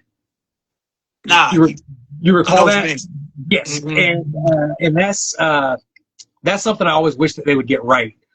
But I guess it's cheaper. Maybe it's just more efficient to do it this way.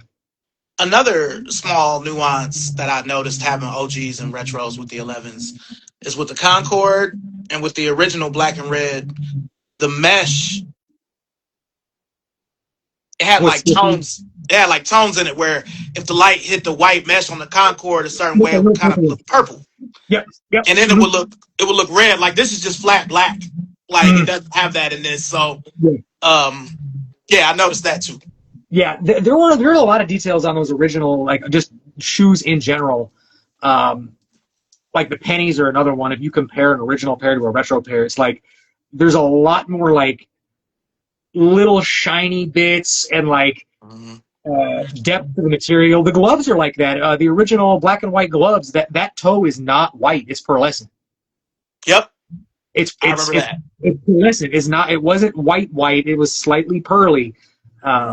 And then the black or the white ones with the black toe cap, that was like Durabuck or Nubuck, whereas the retro's just got a synthetic leather. Or the penny four, the white, black, and blue one was real dull on the OG, but it's bright on the '06 Yeah, pair. The blue almost looked like this. yeah. So yeah, it's just always it's always differences, and it's fun to find out. It's like, oh, they made this, Yeah, So as long as it's close enough, I don't get too beat up about it. The tech is the real big thing with me. It's like, why are they going to skimp out on the tech? Uh, it honestly, like, in my opinion, I guess it doesn't because nobody seems to care. But like, I think it makes the company look kind of bad. It's like you hear young kids talking like, "Oh, yeah, how could you even hoop in Jordans? These things are terrible." I'm like, dude, they didn't feel like that back then. Like they did not like there was a completely different polyurethane formula. Everybody complained about them cracking, and there's a reason that those shoes used to crack at 5 years, and now they crack at like 10 to 12. Um, they don't feel the same. I mean, I've had to tell my youngins that are into young dudes I talk to about sneakers. I'm like, it's never gonna be the same because it's not made with the Yep, thought of performance.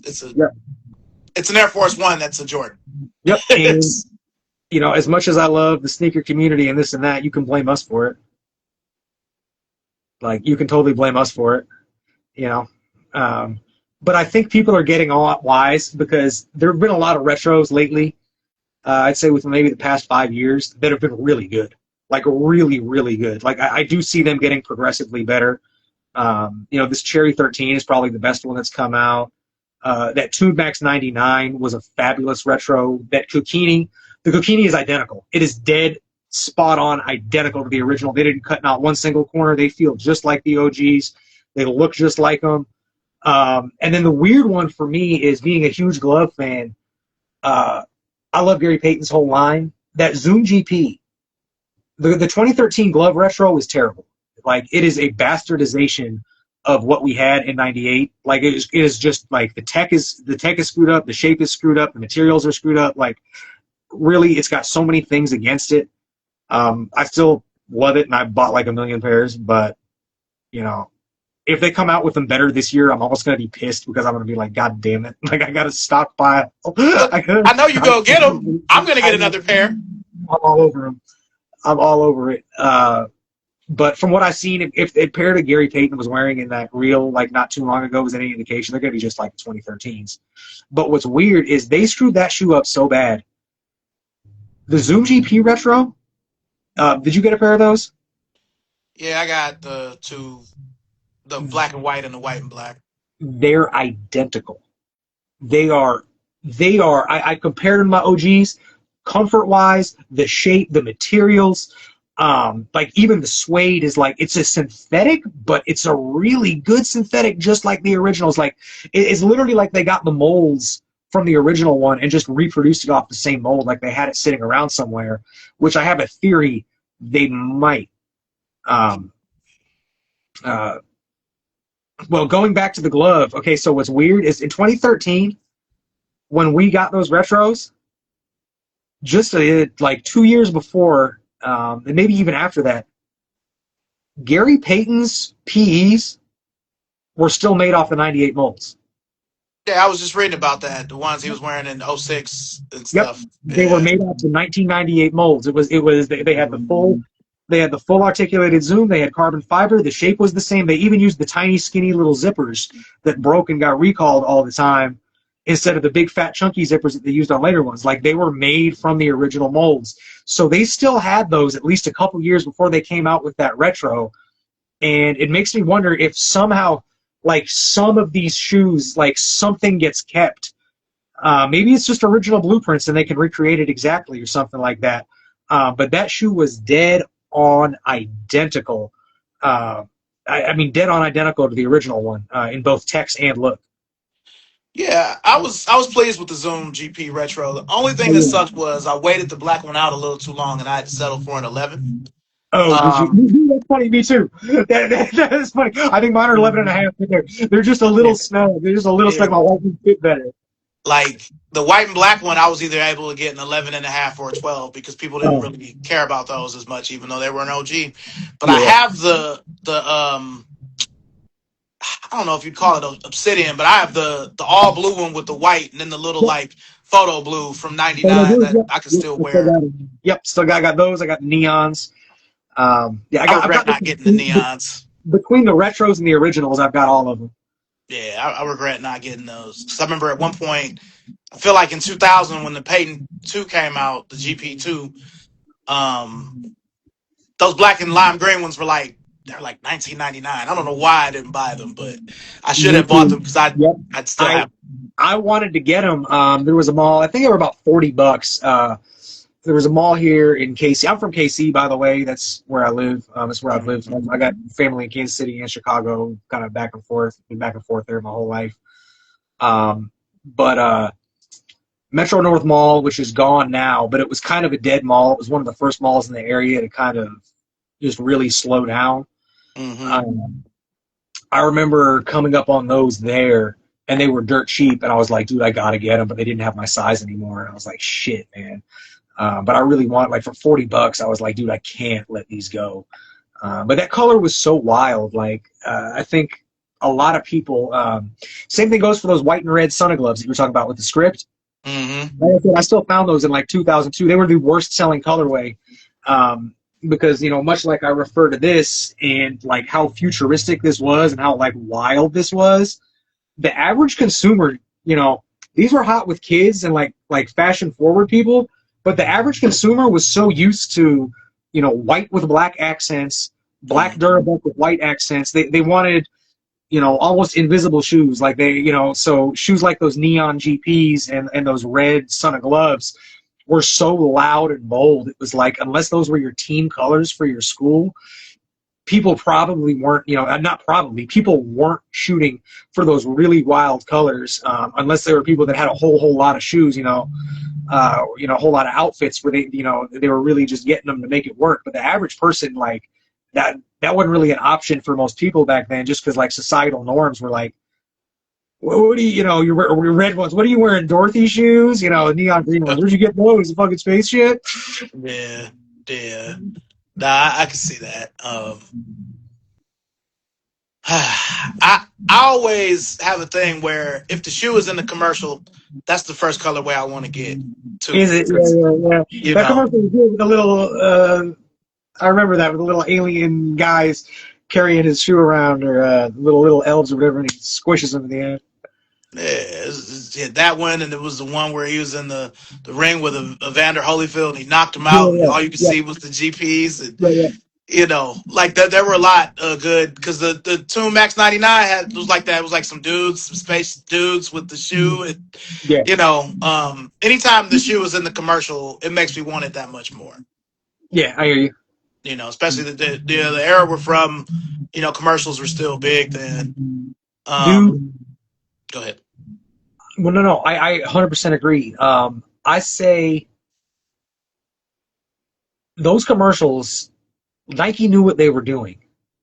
Mhm. If you watch if you go back, if you analyze those commercials, you don't even need to analyze them. You just need to just run them back through your head real quick. Those commercials were geared at children. Those Yeah, commercials were geared at young people.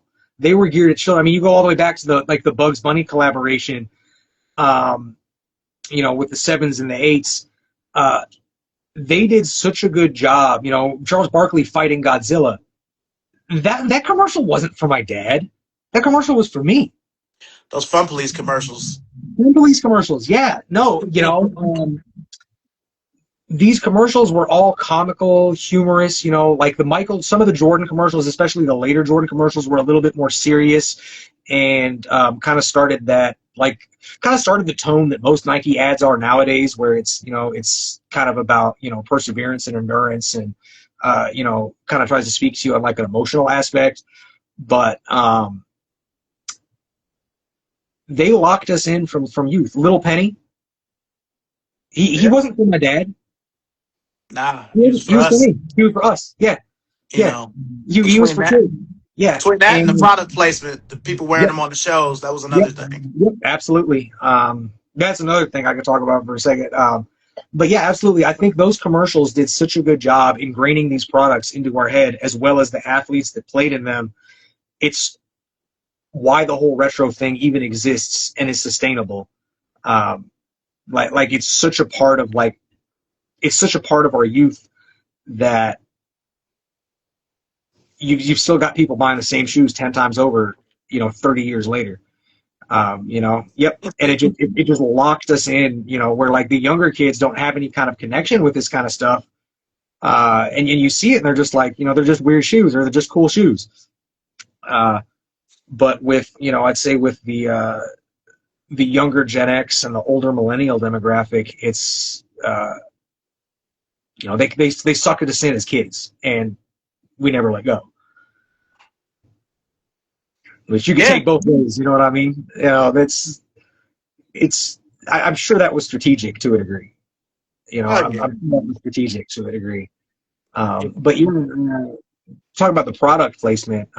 You probably know this. A lot of people probably know this, but uh, the reason Seinfeld, Different World, Cosby Show, Fresh Prince all had all those shoes was because Nike sponsored NBC. Nike had a deal with NBC. Nike had a deal. So all of the NBC shows at the time would have Nikes and Jordans. You would never see Reeboks. You would never see Adidas. You would only see Nikes and Jordans, because they had a deal with it. And they would send them just buttloads of products for people to wear on screen. Jazzy Jeff talked about it in an interview, and I found it interesting because he said, like, honestly, like, Will wasn't really into shoes like that. He said, like, I was the one who was really into the shoes, and I was so excited because, Nike had a deal with NBC where they just kept on providing with shoes. So, I get these shoes, weeks in advance and whatever. And, for Will, they were really just kind of like shoes. But for me, it was like, I'm taking as many pairs of these things as I can home. I've got 10 pairs in the same colorway. Some of them I still have and I've never even worn them, Yeah. but he said it was super cool. And, like, everybody, I don't know, like the whole Jerry Seinfeld thing, I would be honest, it was kind of corny. Like the Jerry Seinfeld Kith collab and this and that. Like, I don't want to see a 60-year-old man in streetwear whose like face obviously says, I'm not feeling this fucking ad campaign. Give me the check and get me out of here. Um, like it's kind of artificial to me, you know what I mean? And it's like, yeah, like he had those shoes because one, he's in New York, they're comfortable. He still wears Nikes to this day. Mhm. If you see him, Nike Shocks seem to be like a big thing for him, right? Yeah. Um, he lives in New York, so obviously it's like part of the New York culture in general. I think they really just established the fact that like you can you can be a like professional or semi-professional and wear sneakers because you're walking around the city all day. It's you don't want to beat your feet up. but realistically, like all these people had a lot of these shoes. Some people were into them. Some people more so than others. Uh, but it was a sponsored deal. It was just product placement. It's no different Yeah, than a Pepsi can or a Coca-Cola can. yeah. I mean, it felt a little more authentic, like when him and Wale were on the front of Complex, and he had on the Mm, sport blue sixes, like he would have worn in right. season 3 and 4 of Seinfeld. Yeah. That was a little more authentic than this, but Yeah. you know, I don't know. Yeah. I don't know. it's cool. It's cool. I mean, I heard that Nike had a similar deal with Fox as well. Um, Probably. Yeah. but with the Living Color and Martin, Living Single, they all, you wouldn't see them really with anything but Nike. But Yeah. um, I think Kadeem Harrison was actually like really like I think again I feel like some of that stuff came out of his wardrobe uh, more so than it was provided. He seemed he always had cool stuff, and it wasn't always stuff that was. Some of the models were kind of older at the time, like the episodes would actually release. yeah. Well, I've seen in interviews where he was like actual friends with Michael Jordan, so Michael Jordan Yeah. would just give him stuff. Okay. So, because like when he was at the beginning of White Men Can't Jump, he had on like a regular. It wasn't like the shit. It was like a real Jordan jersey, like it was Yeah. Yeah. his. Like Yeah. Yeah. he Yeah. was Yeah. talk about that. Yeah. Yeah. That's cool. I'm like, man, I wish I knew. What I'm saying? Like I'm always, you can buy them now because Mitchell and Ness make them now, but Right. if it wasn't Nike or Champion, but with your collection, how many shoes would you say that you own? Um, at my peak, it was a lot, but I'd also sold a lot of shoes. I was selling a lot of shoes, so a lot of it was inventory. Probably close to what you got. I had a whole storage unit, just like big storage unit, just dedicated to that. Now I've cut down quite a bit. I need to cut down more realistically. I don't count, like I don't count my personals. I've always considered it bad luck. Don't count, but let's say maybe like 3 to 5, somewhere in there, like 300 to 500. Uh, way too many, like way too many. Like realistically, I should really like. I feel like if I'd cut it down to 100, I'd get a lot more use out of everything. And um, I've got stuff. My house looks like Greg Street's house, kind of, where it's like there's shoe boxes in every room. Um, and I feel it. Yeah, and I got a lot of old stuff in the basement. I got a huge graveyard I got a huge graveyard of just totes and totes and totes and totes and totes of old stuff without boxes that's like not wearable. I'm sure like I really want to get that out because it'd be fun to go through some of those because I'd be like, I find shoes in boxes. I found a couple pairs. I found a pair. I found some shoes and I'm like, I bought these. Like I look at them, like I bought them and I actually wore them. Like I have no recollection of where they came from, when I wore them, or whatever. Just weird impulse shoes. Uh, We all and have it don't. those. You say you don't have those? So we all have Oh, those. yeah. Okay, I was gonna say you got to, and you're like, I'm sure I'm sure it's every other pair. You're like, Well, me it's the thrifting. Like I do thrift a lot, so I do find a lot of stuff at the thrift. yeah, And because there are certain pairs that I love that I'm like, I don't go to my storage. I pay for it and I keep it moving. I don't go there because I'm gonna get annoyed and mad that I can't just take all of my stuff with me here. But yeah, it just won't fit here. sure. So there are some shoes. If I find a cheap pair, I'll just buy another pair. Uh, Like the Structure Triax, the infrared Structure 91. yeah. Like I found a pair for $10. That was clean. I'm like, I can't leave this here. It's a 12. So Yeah. there is some of that too. And when I get everything together, it'll be either is this gonna be a double or am I gonna bless somebody else with it? So that's Sure. kind of what I plan on doing. Like I found a pair of Space Jams at the Goodwill. They were Yeah. covered in dirt. It took me about an hour and a half to get them right, but Yeah. they're Yeah. still For not sure. icy like my release day pair, but it's nice to have a pair that I can wear here. I've gotten some. My best thrift find, or the most, like right off the top of my head, it was a Jordan. The one that came out before the 28. 28 was what, 2013? So the 2012. 2012. And it was a Cal PE, and I got them for $1. In your size. No, fuck no, no. They were baller size. They were like Oh, 16 they're or like a 16. 18. Okay. I sold them immediately. I'm not gonna lie. I sold them immediately. I was doing a lot of thrifting at the time. It was like right when COVID had started and shit. I lost my job. So I was just like, fuck it, dude. Let me go to the thrift store. Let me go to the thrift store on 99-cent days. I'm gonna go to the thrift store on sale days or whatever. See what I can grab, put it online. You know what I mean, and generate some income. So, and it's something I've always done. Like I've always just kind of had like, I always kind of move stuff back and forth. You know what I mean? Like I'm one of them guys. Like I can't look like my boy said it today at the fucking grocery store, but he's like, dude, you think like such a reseller?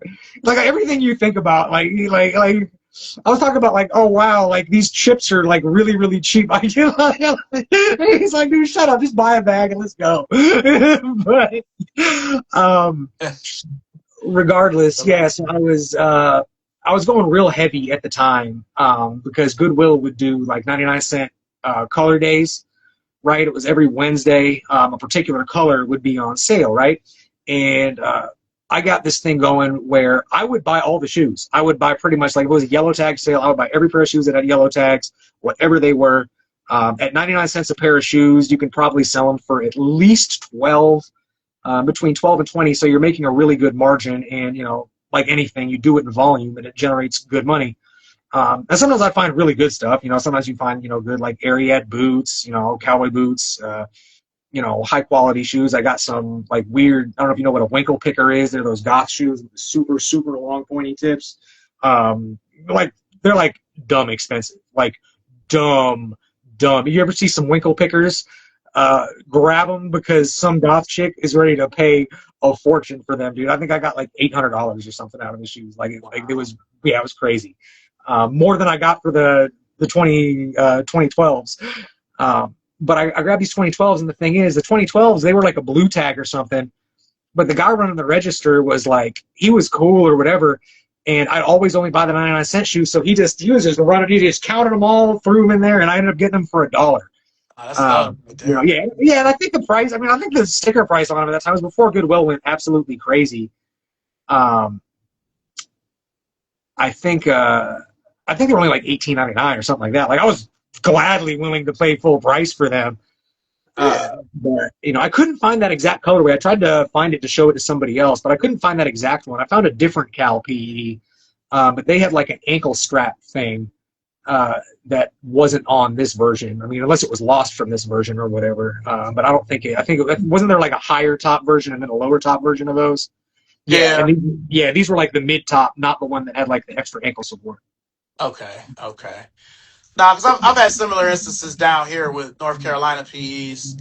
Like I found CP3s, and I have a pair of Jordan 2012s that were made for North Carolina. They were my size, so I'm like, well, this can't be for basketball. Maybe this is for track or for somebody else. But Trunners? Huh? Were they like Trunners on our Ultimates? No, they're 2012s. They're just low tops. Okay, got you. Okay. Yeah, they're just low tops because the number. Actually, where are they at? Here, I'll be right back. I think I have them in reach. I'll read the code to you. You know what? While you go do that, I'm gonna go see if I can find something real quick too. All right.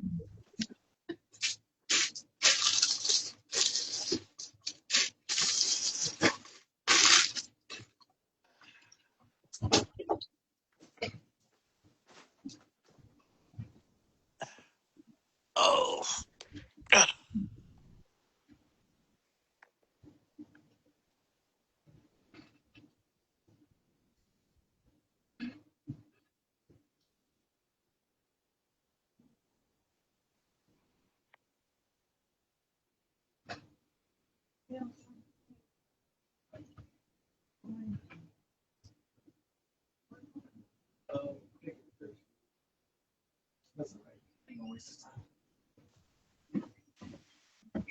All right, my bad. I couldn't find them.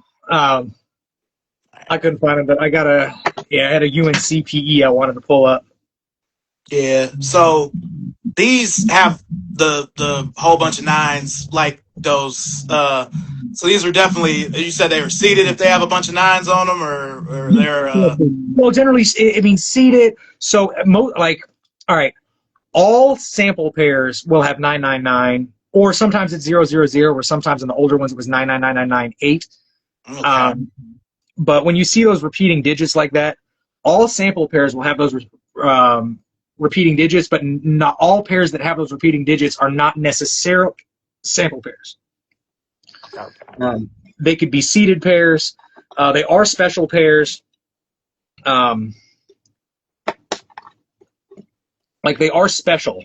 Uh, like in the case of, like, I've got some 16s that I used like for an example in a video, and my guess with those, because the production date on those is actually later than the production date from like the general release version I have. So what I'm guessing is they went through them and QC checked them really well, because generally the 999 pairs will have zero flaws whatsoever, because they're like pulled off the, it's like, if it's not a sample, it's pulled off the assembly line specifically to send to somebody to seed them. And they want to give them the best versions possible, because they're going to, if they got an Instagram account, they're going to take pictures of them.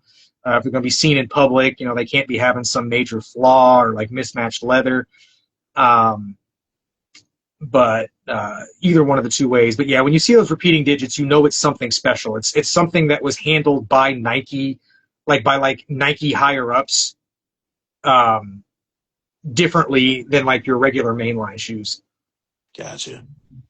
Yeah, because I don't. Most of that stuff is, again, it's in storage as well. These weren't supposed to make it here to this apartment, but somehow they did. Yeah, I usually anything like this, I don't really have a lot of like And promo hold samples those and up again. PEs here. You said it was a low top? Hold those up again. Yeah. That's the same height of the ones that I had. Okay. That was the same height. I'm 99% sure that was the same height. And I'd call it more of a mid, but yeah, I think the high tops, they had like a strap around them or something like that. It was like a sock or Like, something. okay, yeah, because they didn't have that. That looks like it. Yeah, so they were probably for the basketball team. They just gave them some mid tops, because Yeah. I can't imagine they were for track and field if both UNC and UCLA got them. Yeah. Because I feel like, because again, you know how it is. Like, I'm sure out where you are, it's probably Royals and Chief stuff by the gallon at the thrift. Yes, yeah. Everywhere, like if I go home, Yeah. I can find Cavs, Browns, or Indians, Guardians, whatever you want to call them. Mm. It's flooded. Yeah. Here it's North Carolina and Duke. Yep. Because nobody cares about the Hornets or the Panthers here. So, you had to be in Charlotte for that. Yeah. I'm in Greensboro. Okay. So, but yeah, man. So as we close, what is, or do you have a holy grail, and what is on your radar for the rest of this year? The gloves, I'm excited about the 15, 16, 17 retros. Oh, the black. The black pack, I'm kind of excited about those. I'm liking the fact that the 14s are low tops. I hope we get some more 14 lows. I really like the low top version of the 14. How late 90s of you? I know, right? I'm one of the few. I'm one of the few who would rather see the UNC's retro in a low top than the mid top, just because that's how I remember first seeing the shoe. See, I needed it a mid top because I still have the low from 1999. I need that mid. I can still see the East Bay. I don't know why I didn't buy it. That's one of them I never had. Well, they were hard to get in sizes. I remember when they hit East Bay, they were like, again, they were mostly baller sizes. I wonder where people got, like, some people have them in, like normal 11, 12, 13, and I wonder where they got those, because if I remember right, they had really small sizes that hit East Bay, and they had really large sizes that hit East Bay, but I don't remember them being too many kind of middle sizes. Okay. Yeah, because to me, finding those, it'd be like finding all of those 15s, the white and black, the white and green, the white and red, or the white and purple. Yeah, yeah. Like, I'm like, where was I at? I was getting East Bay during this time. I don't remember any of that, but I know that it happened. So, They were. I want to say those 15s were online only, and that might have been what happened to the 14s. Because if I remember right, I think they leaked. I think somebody found them on Nike Talk before they made it into the magazine. mm-hmm. Um, so they were Yeah. probably they may have had better sizes, and by the time they hit the magazine, that's why all the middle sizes were gone. But they had to have made them in pretty significant numbers to distribute them through East Bay, because prior to that, generally what would happen with like excess runs of TBs and player editions, they would just distribute them through Nike outlets because there weren't enough pairs to like give to one supplier to actually like meet demand. You know, they're not going to give East Bay, you know, a run of 100 shoes. They're just not going to do that. Like they, you know, so there had to have been like a couple hundred made for them to distribute it that way. And I think the 15s, they're hard to find now, but the 15s were common, dude. They were common and cheap for a while, and I think those were canceled TBs. If I'm right, they even say TB on the box. That they were like supposed to be more available than what they were. Okay. But East Bay got TBs. You know, they had like TB Answer threes. The Reebok Shroud we were talking about, they had TB Reebok Shrouds. Answer threes. Good looking shoe, right? Good looking shoe. That is a good looking shoe. I always wanted the Georgetown answer threes Oh yeah, yeah. with the Yeah. gray. That's one I like the retros better because especially on the black and white, because remember the originals had an all white bottom, and the retros, the rubber accents were black, and I always thought the black toe cap looked better than the white toe cap. I can see that. I can see that. Oh man, I got you. I got you. So is there a holy grail for you? Um, right now, okay, so the shoe I've been looking for a good while is the Nike Zoom LLS. LLS? It was a women's only, yeah. It was a women's only shoe. Came out in '98, and it was the women's glove minus the glove. It had no shroud on it, but it had the monkey paw at the back, and then it had additional monkey paw at the front. But it was almost identical. It was almost identical to the glove. Yeah, see, I know I'm saying this on a live. I hope nobody sees this because this shoe ain't on nobody's radar except mine, and now somebody else is gonna be like, I gotta get them. Yeah, you know how that is. But I like those. I like the Zoom T-Bug. That's one. The white and green ones, white, silver, and green. Those are at the top of my list. I have the black and red one. I never got the green one. Dude, oh my god, that I don't have either color.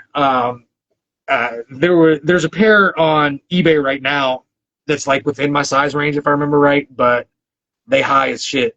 Yeah, you up on eBay looking for it, you're not gonna find them. I do believe me, you're not gonna find them. I've been looking for a long time. Not a single pair has come up. I don't even remember where I got because at one point I don't think I do. At one point I had two pair of T-Bugs, the Miami Heat one, but It's LMNOP. let's see here. LLS. Is another one. I doubt it's in there. Like nobody remembers this shoe except for me. But it had the whole glove bottom. It was basically built just like a glove, but it didn't have a cover on it. And Oh, it I had see it. Oh, is it in there? Yes, it's right, Hell yeah. right there. Yep. And they did a good job disguising that sole because they made it two-tone. But it's straight up. It's the same glove sole and midsole. And then it's got, just the monkey paw. And like otherwise, it's pretty much just a glove without the shroud. Now you this so going back to the shoe earlier. So you said it has an air holistic bottom Correct. and a glove top, You got it. and it's called the air cover. So it's Air like cover a takedown. is the air cover 2, technically. Okay. Yeah. I wouldn't even consider it a takedown. It was like a in between because they came out in 2000, so they came out after the gloves were like, at least the Sonic gloves were out of production. But I think due to the popularity of those shoes, like they were pushing a lot of stuff with the zipper. There's another model I've got a couple pairs of that was basically a Sonic glove 2. It's called the Zoom Merciless, but everybody lists them as the Airflight Pro. And that shoe, That shoe was a pretty popular shoe that kind of took the place, but they were pushing a lot of stuff with zippers following the glove, trying to kind of replicate that success. Mm, okay, because I'm looking at all this stuff. I'm looking at Rumalicious. And I know you Delicious, remember yeah. those. That's like a Those were cool. basketball tune there, basically. Yep, yep, those were cool. Yeah, They had a yeah. commercial for those with that was when they had the Camp Flight and the Camp Force. Yeah, yeah, Yeah. yeah. Yeah, they had they ran a print ad with those too, I remember. Yeah. Mm. Yeah, you really taking me back here. For sure. Cause see, This when is you was all talking about that shoe, first I thought you was talking about the flight persistence. That was a pretty prominent shoe back yes, then. yeah, they were pretty common. Yeah. You Yeah, know. the flight determination out of that line. I love the flight determination. That's one I'd love to see come back because again, that's another one. It's like a tuned air. It looks like a Nike TN, for the court. Yeah, Sweet. I don't. They may still be in storage. I had the pair that was black and it faded into gray with a white swoosh. Um, and here, this pair they got in this book is black with an orange swoosh and an orange bubble. Okay. Black and gray, kind of like a black Yeah, gray gradient. Yeah, yeah. yeah. I remember those. Yep. So, yeah. Mm. I'd say another holy grail I'd be looking for is the Carolina Vindicates. I've got a complete collection Wow. uh, of Vindicates, which is like I've mentioned it. I think I mentioned this before, but I think it's one of the best looking shoes of all time. I'd love to find out who designed it. Like it's like the golden ratio of shoes to me. That the proportions are just so perfect. Actually, here I got a beater pair right here. I got so many pairs of these things. I got them just like all over the house. But for anybody who's not familiar, the Vindicate, huge jump man on the back, and that swoop. I Yeah. just think it's such a good looking shoe. And they had the two-tone laces, or laces in it right now, they're black, and then they turned to white up top before the Kobe did it. Um, but yeah, I got like the Cincy versions and the like Michigan/Marquette ones, and then the green spruce, and then these. The only ones I don't have are the UNCs, and I'm not 100% sure the UNC's ever actually released. There's one collector online I know has them. I messaged him asking him like about the shoes, but he never got back to me. And I only know he has them because another collector told me that he's got them. He said, "Yeah, I think they're in so and so's collection or whatever," but he never responded to me when I asked about it. But there's only two photos of this shoe online. One of them is a photo supposedly of this other collector's pair, and then the other one is a picture of Michael Jordan himself wearing them at camp. Um, and there might be a couple pictures of University of North Carolina players wearing them in '99. I've never seen it One, before. yeah, well, what was weird about the UNC ones, kind of in fashion with a lot of the Carolina shoes, instead of being two-tone, they were just all white with the Carolina blue bottom.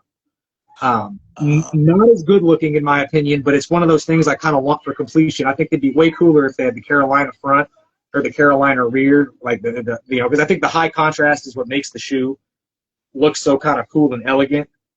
Yeah. Um, That's the only pair I ever had or have is that one. yeah, these were what was considered like these were like a GR, and then the green spruce or dark spruce or something like that, where they look black, but if you hold them under the light, you'll realize they're actually green. But it's such a dark green on them. I think Vin Baker he wore those. Obviously, it was a Vindicate, but he wore both of those on court. And I'm kind of prefer the other color better. I like the white front with the green back. But yeah, just a shoe that I really, really like. And those Carolina ones are like super mysterious to me. Yeah, the Vindicate always reminded me of like exaggerated 12. Yep. Kind of a 12, kind of an 11. Another Jumpman shoe I really like is the Jumpman Team J. That's a really real of mine. I've got some of the white ones. I cannot find the black ones in my size for the life of me. Black and gray. Just yeah, black and gray. But the real holy grail for me is the women's pair. The women's pair were white with kind of a metallic blue swoop. where it was black. They look just like the white and black ones, but it was like metallic Okay. blue. And Yeah. I've never seen them outside the East Bay catalog. Like I've never seen them in person. I've never seen pictures of them. They were in East Bay, and that was it. But I imagine when they were making those women's shoes back then, they didn't sell a whole lot of them. Market was pretty small, so chances of those still being around, it's really like slim to nothing. Yeah, because I remember they tried it. They had that women's Jordan that looked like the 13, and they had that sweet Yep, fade that yep. The also Sweet Fade kind was the of. low version. Yeah, yeah. Yeah, I think when they retroed them, I think they should have just called it the Sweet Fade. It was weird that they still just called it Women's Jordan. Mm-hmm. Yeah. Yeah, But but that's a good design too. Wilson Smith design. I think that shoe, like I just consider it an alternate 13. Like I genuinely consider it an alternate 13. I mean, that's what they marketed it as. That's what it was priced at. I think that's literally what it was. Like they didn't call it like the Sweet Fade until they came out with the low. They called it Women's Jordan, just like the Jordans who said Air Jordan. yeah, And I wonder if that was a plan that they had that ended up getting scrapped, to release like a woman's version, like a different style women's version every year. Uh, you I know, think so. yeah, because you're familiar with Wilson Smith's story on the Team J. No. So he designed that shoe as a women's shoe. It was designed as a woman's shoe before, but it did really well in test groups with men. Men really liked the shoe. So then they ended up coming out with 2 colors for men and 1 color for women's when it was originally supposed to be a women's only. I didn't. And you can kind of see it. It's got very flowy, kind of effeminate qualities. I think it's one of the most, I think it's a beautiful shoe. I think really that shoe and the Vindicate kind of exemplify that era of Team Jordan, and like the spawning of Jordan Brand really well, where they're like the exact opposite of like Alpha Project stuff. They were like used very large panels, very kind of flowing, sophisticated designs. They really wanted the brand to have like like an elevated feel and like a level of prestige. And I think they did a pretty good job with that, on those 2 shoes. Like they really kind of just exemplify the era in a nice way. Yeah. I mean, I didn't wear them a lot. I only got them because they were $39.99 at Champs or Foot Locker the year after I got my pair in 2000. But wearing them flapped over with the little Jumpman on it, Yeah, it was something different. And at the time, that was retros were already out there, so Team Jordans were kind of shifting. But I always thought they were cool. I haven't tried to wear these probably since before the pandemic, but I don't yeah. know. Yeah, I'm in the process of restoring and hopefully doing like a really, really, really cool thing with one of my pairs. And I'll tell you, they are built like tanks. It is not an easy shoe to restore, being double lasted and the way that they're constructed. Same thing goes for the Vindicates, because there's polyurethane inside the heel, and it's again they're double lasted. They're double lasted around there, so you got to get all that leather off and replace it. Yeah, it's kind of it's definitely an undertaking, and I imagine some of the expenses associated with producing some of these shoes that were like high tech at the time, is one of the reasons we don't see them retroed very often, because it's a lot cheaper to produce a design from say 89 than it is from 99. Yeah, it's like I was saying earlier, where it's easier for me to find Converses from the 70s and 80s as Yep. opposed to the 90s. Yep. One of my favorite Team Jordans from that time, too, was the Jordan Light. I love the Jordan Light. I always wanted to get all the colors. I just got the black one with the pin. That's the only one I was able to get. Got the Flint ones right here. Nice. Right here. Yeah, my sister, when she was little, she had that colorway. That Ferrari shield, for those that aren't aware, that Ferrari shield comes off and it's a little pin. People would steal these things from shoe stores all the time. Everybody had the pins at school, but Nobody had the shoe. Yeah. Yeah, but yeah, it's a good shoe. They were relatively comfortable too. Oh, dude, yeah, you got me thinking. The 3%, another Wilson Smith design. No, You know what No, I'm it's talking that about? classic. Oh, dude, classic. So comfortable too. So comfortable. And that shoe gets sometimes like it gets referred to as like a basketball shoe, but it was a trainer. Like it was definitely a cross trainer. It literally had like the trainer SC sole pretty much. Yeah, I Yeah, always but wanted the white, red, and gray one. I have the Michigan one, but I always wanted the red one instead. I the just couldn't find yep, it. the red ones are the only ones I got. I want a pair of the Michigan ones and I want a pair of the black ones. I'd really like to complete that collection. I've actually seen, like, I've probably hesitated too long and they're probably gone now, but I had seen the white and navy ones pop up for a really reasonable price. Mm. And I kind of want to grab them, but I haven't worn my white and red ones. I got them a while back. They're in like phenomenally pristine condition, but I'm in the process of kind of going through a lot of these shoes and just taking them apart, re-gluing them, refilling some of the air units with like foam padding. Uh, I did it with these here. I've done it with some 15s. I'm just trying to kind of get my practice on like beaters first before I start going into some of my really nice shoes. Um, but I want them to be wearable, man. Like, I've had the experience. Everybody's had the experience wearing a pair of shoes and it starts to fall apart on you. That's no fun. Um, I uh, I really like to make a lot of these gems wearable again. So yeah, I haven't worn them yet, but I got an absolutely pristine pair of red ones. And I agree, best colorway, like best colorway. Yeah. Uh, about the only colorway, like they might have gone on sale, but I remember those ones went first. The white and navies lasted the longest because a number of kids had those at school after, um, like a year or two after release. The white and navy ones were the only ones I ever really remember seeing off feet. Um, but those white and red ones, when I see them in East Bay, I'm like, oh my god, dude, it's just such a cool design. Yeah. And then when they retroed them and they changed them, they put those air bubbles on them. I'm like, Oh, nah. well, yeah, it was a totally different shoe. Yeah, it was just a completely different shoe. Yeah, totally different shoe, man. Because when I heard about it at first, I was like, oh, cool. And then I look at him and I'm like, wait a minute, this isn't what I remember. Yeah, I was hoping they were just going Randy Moss it like with the Super Freak, where they just took the 84 off and just put Yeah. Jumpman on it, but they made a whole different shoe. I'll tell you another one. They've never retroed the Jumpman Pro correctly either. Okay. What are the differences? I Well, know the carbon fiber is one of them. it's the carbon fiber.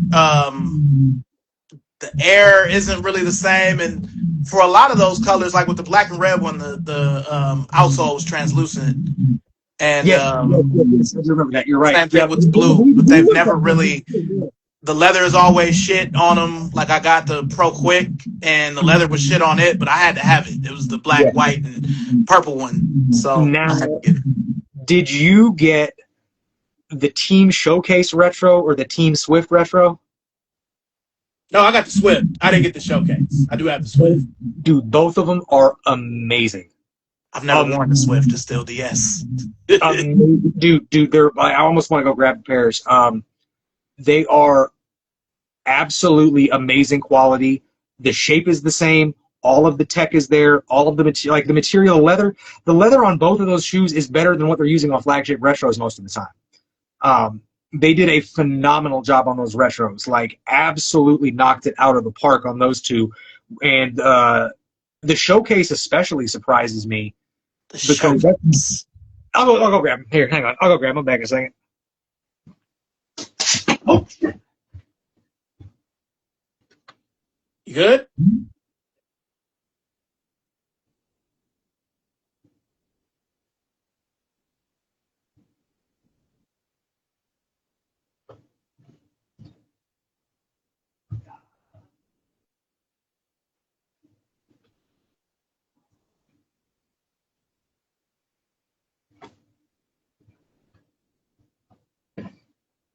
All right, found them.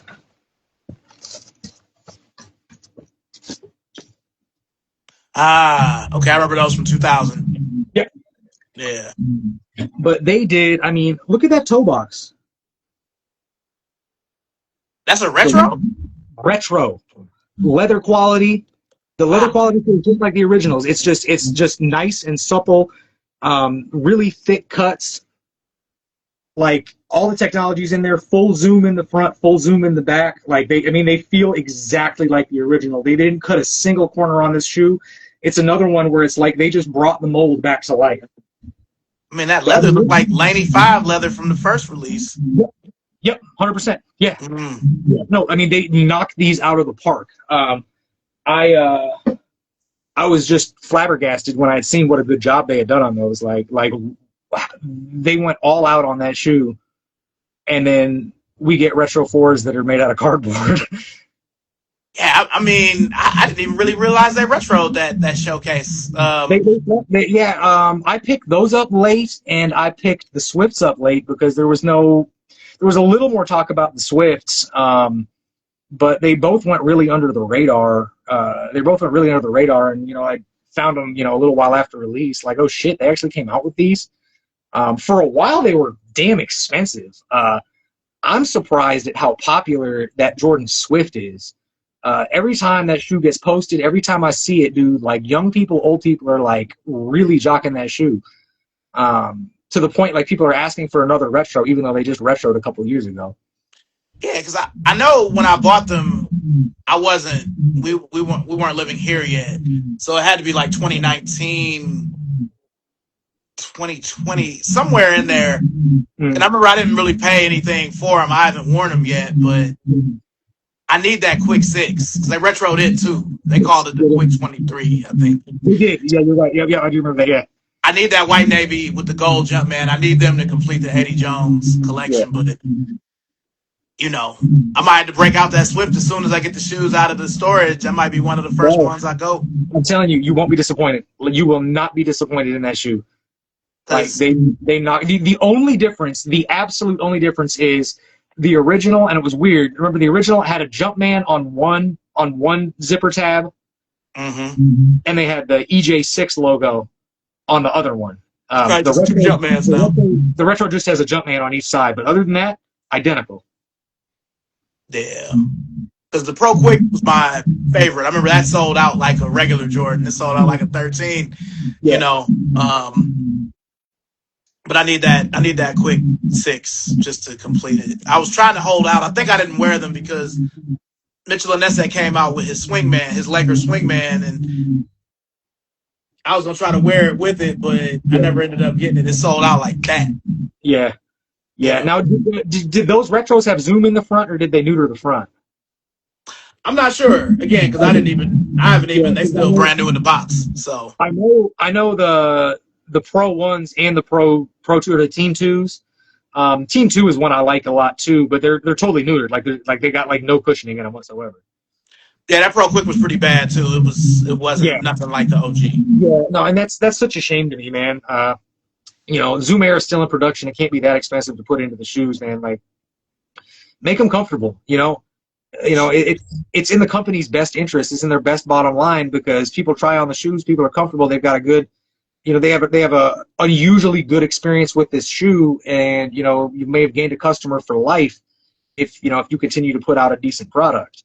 And I think it's especially relevant when it comes to like the Team Jordans and some of the cheaper stuff. Like they've almost got to try harder there to earn customers who aren't buying their flagship, more expensive products. Yeah. That's my thought on it. But I've been in customer service for a long time. I've been in advertising and marketing, and I understand that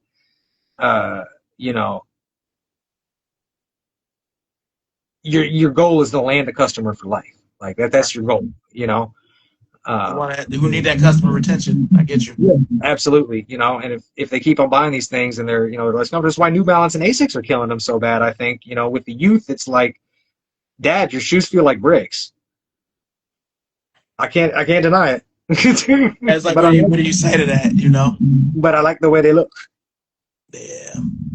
Yeah. What's interesting about the Pro Quick not having nothing is the Pro Strong actually felt decent. Like I actually wore that a decent amount. It was different than the OG because the tongue was black instead of being white. But it was much better than that retro they did of them in 2010. Those were awful. They haven't come out with that color that had the like the mesh wrapped midsole. It was like white and navy, was it? They came out with a very similar one like the Did last they time. did they wrap the midsole on them? I don't think so. I just think Okay, it was just blue. It wasn't like, because I have that in pair. I know what you're yeah, talking about. That yeah. texture. To me, that's super cool. Um, I think the wrap midsole on there, kind of reminiscent of the 13, and then I'm not sure what they're going to do with these Trunner retros that are coming out, because it looks like they're going to be made. It looks like they're going to be made um, the same way that they're making. They've been all women's exclusives. I don't know if you've followed, like the Trunner LX. I, Um, I remember last time I remember them coming out was 2018. I know they've been out since, but I Right, was with right. And Hibbit they were then. good. And Again, the Toronto Retros, they are so comfortable, like so comfortable. They got all the cushioning in the front. mm, They're almost identical to the OGs. I did a comparison of the OG 2000 to 2005 to 2017 to the new 2026 ones. It's on my page if you want to. It's just a brief, like, little 3-minute video or whatever. But I kind of compared them all, and they were all good, almost identical to the OG, except for this latest release. Um, and the thing that's the biggest difference, I got a pair on foot right now, actually, here. Uh, the OGs had this 15. I think the 15 used Kevlar. I think originally it was Kevlar. It's probably just nylon now. But that woven pattern, well, it doesn't bother me on the women's colors that are like not original. But from the pictures I've seen of the white, black, and red ones, it looks like they've got a one piece where it's got like a diamond stitched. Here, hang on. Actually, I've got a retro pair right here that I bought.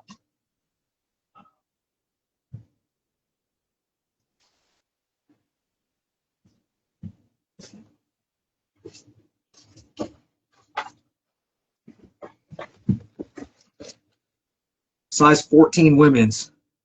12 and a half. Yep, my perfect size. I got so hyped while everybody was buying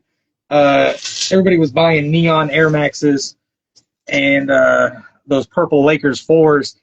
Nike ended up stocking a couple colors of these in extended sizes, and I was like, bet, dude.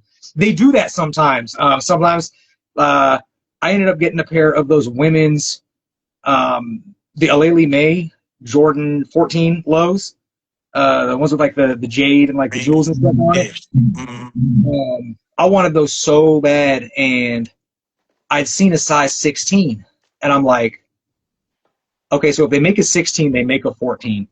And I put all my search filters on. A 14 popped up. I'm like, click, buy it now, fucking right on it. But they'll do that sometimes where, like, they'll have very limited, like, even though it's only advertised up to like a women's 12, they'll drop larger sizes here and there for certain colors. Like, they'll produce some of them, and then they end up, a lot of times those end up with 999 tags too. But these aren't, and those aren't either. They're just standard tags. But if you look at this one here compared to the other one, it doesn't bother me, but it's like a woven different. Yeah, if they did it on the original one, it's like, I don't need them, If they kept them the same, I would be on it. But I thought this color was too good to pass up. Those are nice. I think it's just an example of, like, beautiful color placement. I mean, they were like the high contrast black and white, that black around the back, and then the way that this line, like, very few of them now, the lines flow into each other, but it really followed like the original design language of the shoe, like, really well, in my opinion. It highlights all of those gorgeous elements of this design. And if I'm right now, Google likes to tell you everything was designed by Tinker Hatfield, whether it's accurate or not. But if it is accurate, these were designed by him. But I'm very curious who was behind a lot of these shoes. The Vindicate is one I've been trying to get answers out of forever. But I'm not sure if that was like a Tinker design, if that was a Wilson Smith design, or if that, if it was somebody else that made them. But I'd really like to find out where that came from, and where a lot of these shoes came from. It's one of the nice things that I'm seeing with kind of like the retro old school head sneaker community. It's really nice that they're getting in touch with designers of these shoes, and the designers are kind of getting their flowers for designs that, we've all loved, but nobody we didn't know who made it. You know what I mean? Like Not a knock on Tinker, but he's definitely been the biggest name, and there's a pretty good accounting and like history of his designs. But there's so many of these other shoes that are just kind of a mystery to us, and a lot of them like have been a mystery to me up until recently. And I'm finding out Wilson Smith has designed so many of my favorite shoes, and I had no idea until like 2 years ago. Yeah, like the guy who made the Tuned Airs, I think his name is Sean something. Yes, correct. Yep, and he did I think he did the Kokini too. Yeah, I wouldn't be surprised. Yeah. Yeah, Yeah. that was a shoe. I was glad that it retroed. I waited it out because they were already going to be, with the swoosh account, they were already going to be cheap, but I waited them out until them joints was like $37 before I Dude, pulled the trigger. I bought a pair full price. I bought a pair half off. I bought another pair at like 40. I bought another pair at like 20. Ayo Johnny Boy, if you're familiar with him, dude, he's got like 10 or 12 pairs of them or something like that. He said he just went crazy. Yeah, because at the outlet, like it was a bunch of them in the outlet, but that OG blue one was not. It was on Nike for cheap, but it wasn't in the outlets like some of the other ones.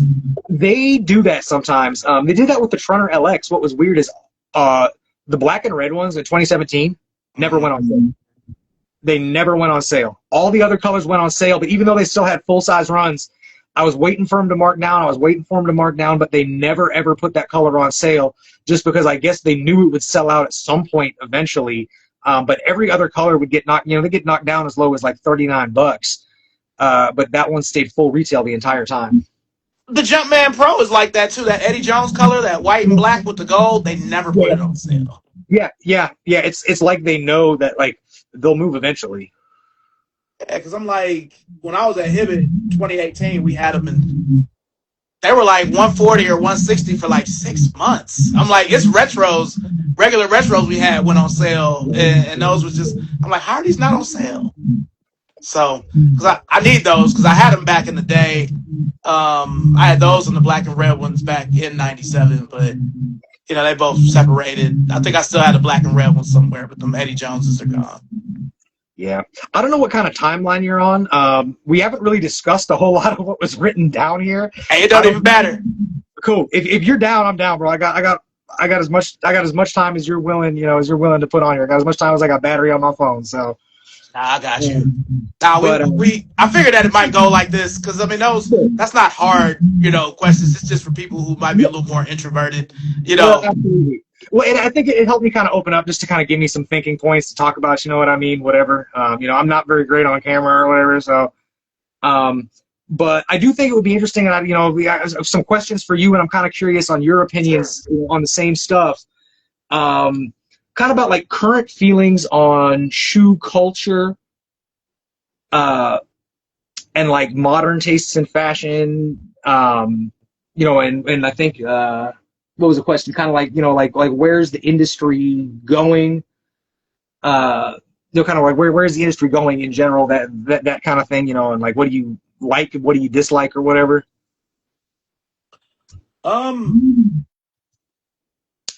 I like that it's a buyer's market. I'm not anti-reseller, but resellers have made things difficult for some of us nostalgic folks in different points in time.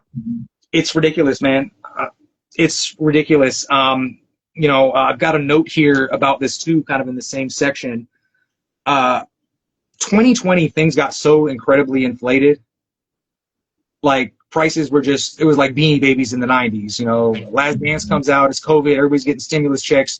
You've got shoes that were selling for, you got shoes that, that were selling for $200 going for, $1,500, shortly afterwards. And everybody and their mom was reselling.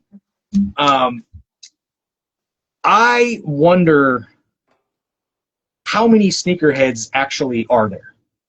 And I think it's a lot less than what people think. Yeah. Than what people act like. You got a lot of pandemic sneakerheads too. Exactly. And I think Nike was really banking on that because you hear 100,000 pairs, 200,000 pairs, 500,000 pairs produced. And people act like 50,000 pairs of a shoe is limited now. We got 50,000. what was it? We got 50,000 Flints, and they're sitting. You know, if there were 500,000 sneakerheads out there, like they were when they were producing these Jordan 1s and these numbers during the pandemic, you think that even if it's not a super popular shoe, those 50,000 pairs are going to be gone. But they're not. But when Yeah. you've got resellers who are reselling this shit and they're buying 100 pairs at a time with bots, Nike's going to, of course, say, well, we're going to up the amount that we produce and make more and more and more. And I think it's why you've got so many resellers stuck with massive amounts of inventory, because they were, I mean, drastically overproducing these things, because there were more people, more, pandemic Eric sneakerheads who were buying stuff. And there were more people getting into reselling who were buying, you got to think the average sneakerhead buys 1, maybe 2 pairs of a shoe, right? When you've got somebody buying 10, 15, 20, dozens and hundreds of these shoes, and then Nike starts to produce to meet that demand, I think it convinced a lot of people that, like, well, if there's not 500,000 pairs of shoes, there's got to be 500,000 sneakerheads. I don't think that's the case at all. You being in it for a long time, especially like on the retail side of things, those old retros, like all those early 2000s retros, they were what was considered a medium allocation shoe, and they were made about 30,000 to 50,000 pairs. They sold out, they were limited, but I don't think there's that many, I'd say maybe there's like 100,000 of us worldwide that like are really care, that are really buying like most releases, or like really like into it, you know what I mean? And I think the modern production numbers, these reduced production numbers, really kind of show a more accurate view of like how many people are really into this, when you cut reseller production out of the picture. Because I know that they were producing these shoes for resellers, because there ain't no way in hell, 500,000 people wanted those, those like hyper blue Jordan 1s, I don't know, just a thought, and I'm kind of curious on your opinion. You really think there's that many of us out there, I think it's more than 100,000, but I don't think it's. How many, I mean, it's like, take Instagram, for example. Like, how many followers do the biggest sneaker accounts have? And you got to think that probably all those people aren't like into sneakers. I don't know off the top of my head. Like, I don't know, but I'm guessing like 100, it's a niche. But I think more than 100,000 worldwide. There probably are more than 100,000. I think it depends though, because there's different kinds of sneakerheads too. Very much so. Yeah, very much. Because I guess I look at it for what it is. If we're talking Jordan specific, we are in a kind of a cool period for Jordans. They're not hot as a whole that they were. Even some of the 4s are sitting. Yep. But I think that there's no sense of urgency like we used to have to get the shoes, because there's so many ways to get them. True. And Nike is in the middle of a reorg. I mean, I'm a Nike employee for the next 12 days, and then I'll be able to speak a little more freely.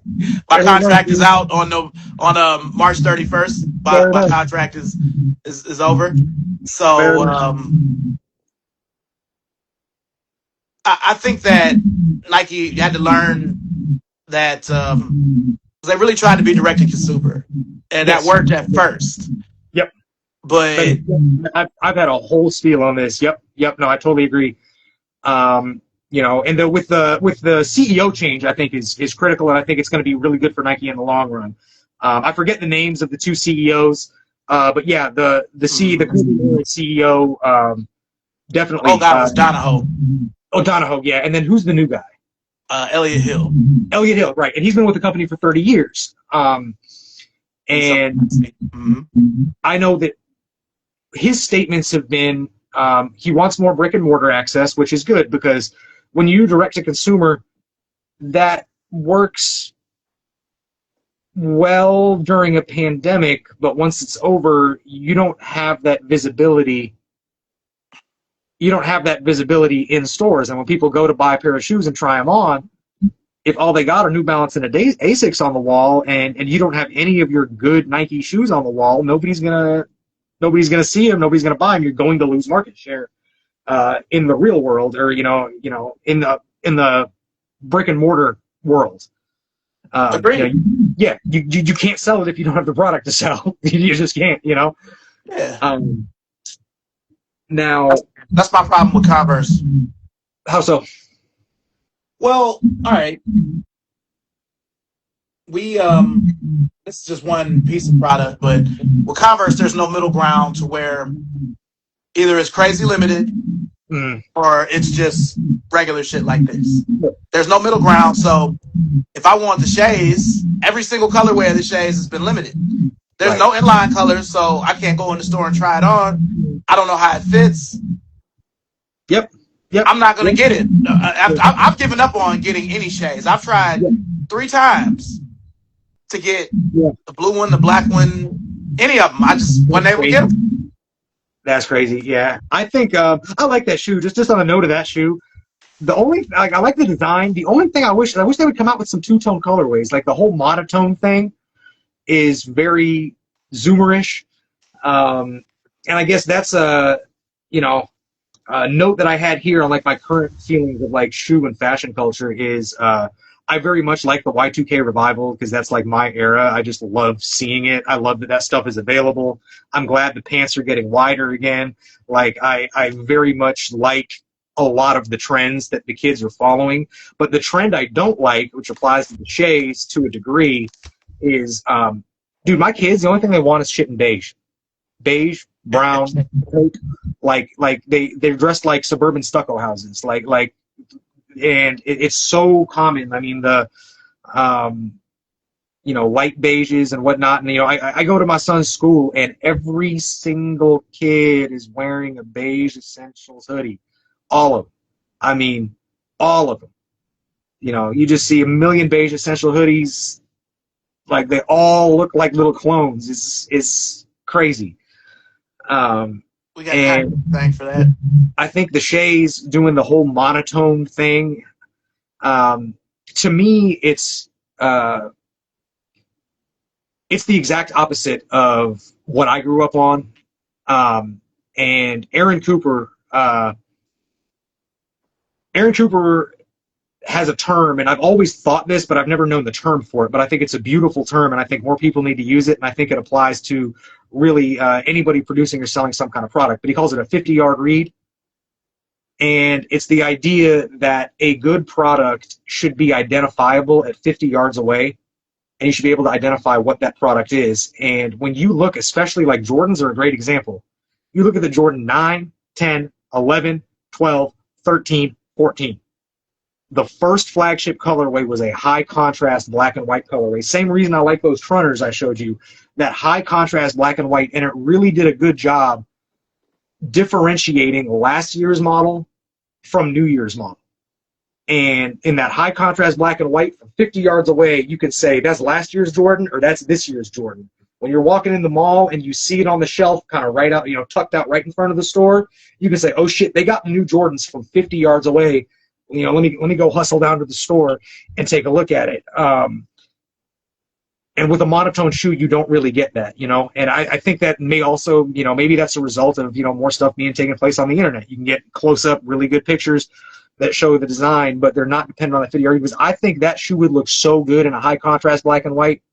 I think that shoe would look so good in like a panda colorway, but they're all monotone so far. I think that 50-yard read is critical. And I think like most of the shoes that I'm drawn to, when I really think about it, they're shoes that pop, and they're shoes that are they're identifiable from 50 yards away. Like you're not going to confuse an Air Max Plus for anything else. You're not going to confuse a black and red Trunner for anything else. You're not going to confuse Jordan, you're not going to confuse a Jordan 13 and a Jordan 14. You're not going to confuse a He Got Game Jordan 13 and a Black Toe 14 from a distance. Even though they're similar shoes with kind of similar color placement, the designs and the color placement is different enough where these are two very different designs, and I think that's just something that they really need to kind of revert back to, and I think they're doing it. I very much like the direction. I don't know, I imagine you do too, but I very much like the direction that Adidas and Nike has been headed lately. I think with the new CEO, he's doing a really good job of kind of reverting back to what worked before. They're doing a lot of less expensive shoes. The Jaws aren't crazy overpriced. Those are super popular. Uh, and a lot of these designs, to me, like getting into it during the Alpha Project era, like I never thought that was going to end. I thought shoes were just going to continue to evolve. And that was where, I posted about the Air Max 2003, and I feel like that was the nail on the coffin for the Alpha Project, where after '03, it really, we had almost 10 years of white slab shoes, just very few really interesting designs. Basketball shoes were like, they were all, they had almost reverted back to like the 80s colorway theme where, everything was like a TV color, white with some accent color, very, very simplistic, basic designs. Um, and I thought that the Alpha Project shit was just never going to end. It was just going to be like foam posits and moldings and stuff. And between Adidas and Nike, I think Adidas really forced Nike to step up their game with their basketball collection. The AEs selling great, super cool shoe, very Alpha Project-esque, very futuristic. Those Hardens are kind of funky looking, and like the new GT Cut, crazy looking shoe, like really cool looking. And it seems like now they're like picking up where the Alpha Project left off like 23 years ago, and I very much like that. Like I very, very much like what they're doing and where they're headed with things. And I like the price points. I like the price points for the average consumer. He said that he's really wanted to emphasize like budget shoes, and he's doing a really good job at that. Like our retros are still crazy because they know we're going to pay for it. Um, but yeah, I very much like the direction that Nike is headed in. I think it's going to be good things, and I think that's what kind of happens when you promote somebody from within. They've seen it all. They know what works. They not only have like a financial investment in the company, but they've got like an emotional investment in the company where, they genuinely want to produce better products. Whereas you put most CEOs in there and it's all about the bottom line. Where can we cut corners and where can we boost our stock prices, Uh, but That's how Donahoe was. yep, and it's short-sighted. It's very short-sighted. Um, when it comes to collabs too, I think that was one of the questions you had put on here. But when it comes to collabs, how do you feel about collabs? They serve their purpose. It's a lot more of them now than it used to be. A But lot. they don't. Most of them don't hold the weight. Like now, it's really just Travis Scott and Cactus Plant Flea Market. Everything else is just kind of regular. Do Even you Travis is kind of played out. do you think that Nike, especially during the Donahoe years, doing so much collaborations, do you think they've devalued Nike as a whole because with this whole like influencer elevated culture, if it's not like with a lot of the youth I see, if it's not a collab, they don't want it. And I think that producing so many collabs has effectively devalued Nike's own brand image because people don't want it because it's a Nike. The Nike is secondary to the Travis Scott Association. The Nike is secondary to the Cactus Plant or to the Nigel. It's about the collaborator, and the collaborator is what makes it, a premium $400, $500, resale shoe. Whereas, like the kids say, those retros are just mid. And I think they've hurt their own bottom line by making these shoes, making so many collabs. It makes the collabs less special, but I genuinely think that when you're so reliant on collabs, you then become reliant on collabs because without it, you've effectively devalued your own brand image. Where Nike, and it goes in with the whole theme of the death of middle class brands. Um, and I think Nike is kind of stabbing themselves, kind of stabbing themselves and like killing their own middle class brand in favor of a $10,000 Christian Dior sneaker. Like, that's not good for Nike as a whole. That's good temporarily. That's good for publicity. That may be good for stock prices, for a month. But as a whole, you're appealing to a completely different consumer than the type of person who's going to consume your product on a regular basis. That's why I don't feel like it's. I don't think it's what you said. I don't. I think it's just a small part of it. I feel like it devalues it maybe to people like us, but we're just such a small part of the pie. People are still buying Panda Ducks out there. People are still buying White Forces and retros. So, in the grand scheme of things, no. But for us, people like us, yeah. Like, I'm to the point now where I'm just kind of reverting back to what I know. I mean, for sure, Jordans, Griffeys, Pennies, whatever, Converses, but the collabs, everything plays out. Yeezys are played out. Anytime I wear my foam runners, I get flamed on Reddit, on Instagram, or on anything. And those were the hottest shoes in the world, But even though Kanye isn't really making sneakers, he's still affecting it because you were talking about the kids wearing the beige hoodies. That's all him. It's fair God, but 100%. Jerry Lorenzo's on the Kanye tree, just like Don C, just like Jasper and Virgil.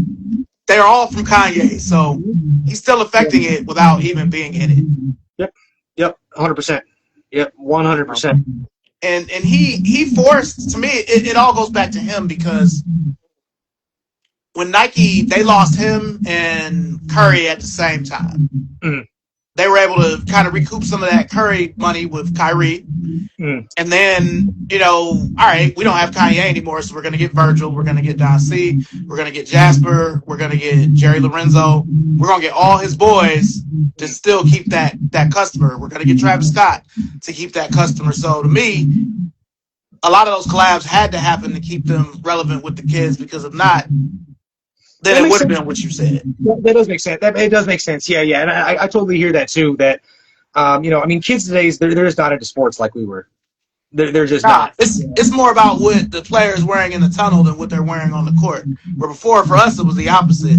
Michael Jordan, Magic, Isaiah, Larry Bird, they're coming in the stadium with a suit on. They ain't got on those sneakers. Amazing way to put it. Yeah. That's an amazing way to put it. Yeah. Babe shoes are also making a resurgence. Yeah. So, it's never going to be like how it was for us. Because, but I can dream.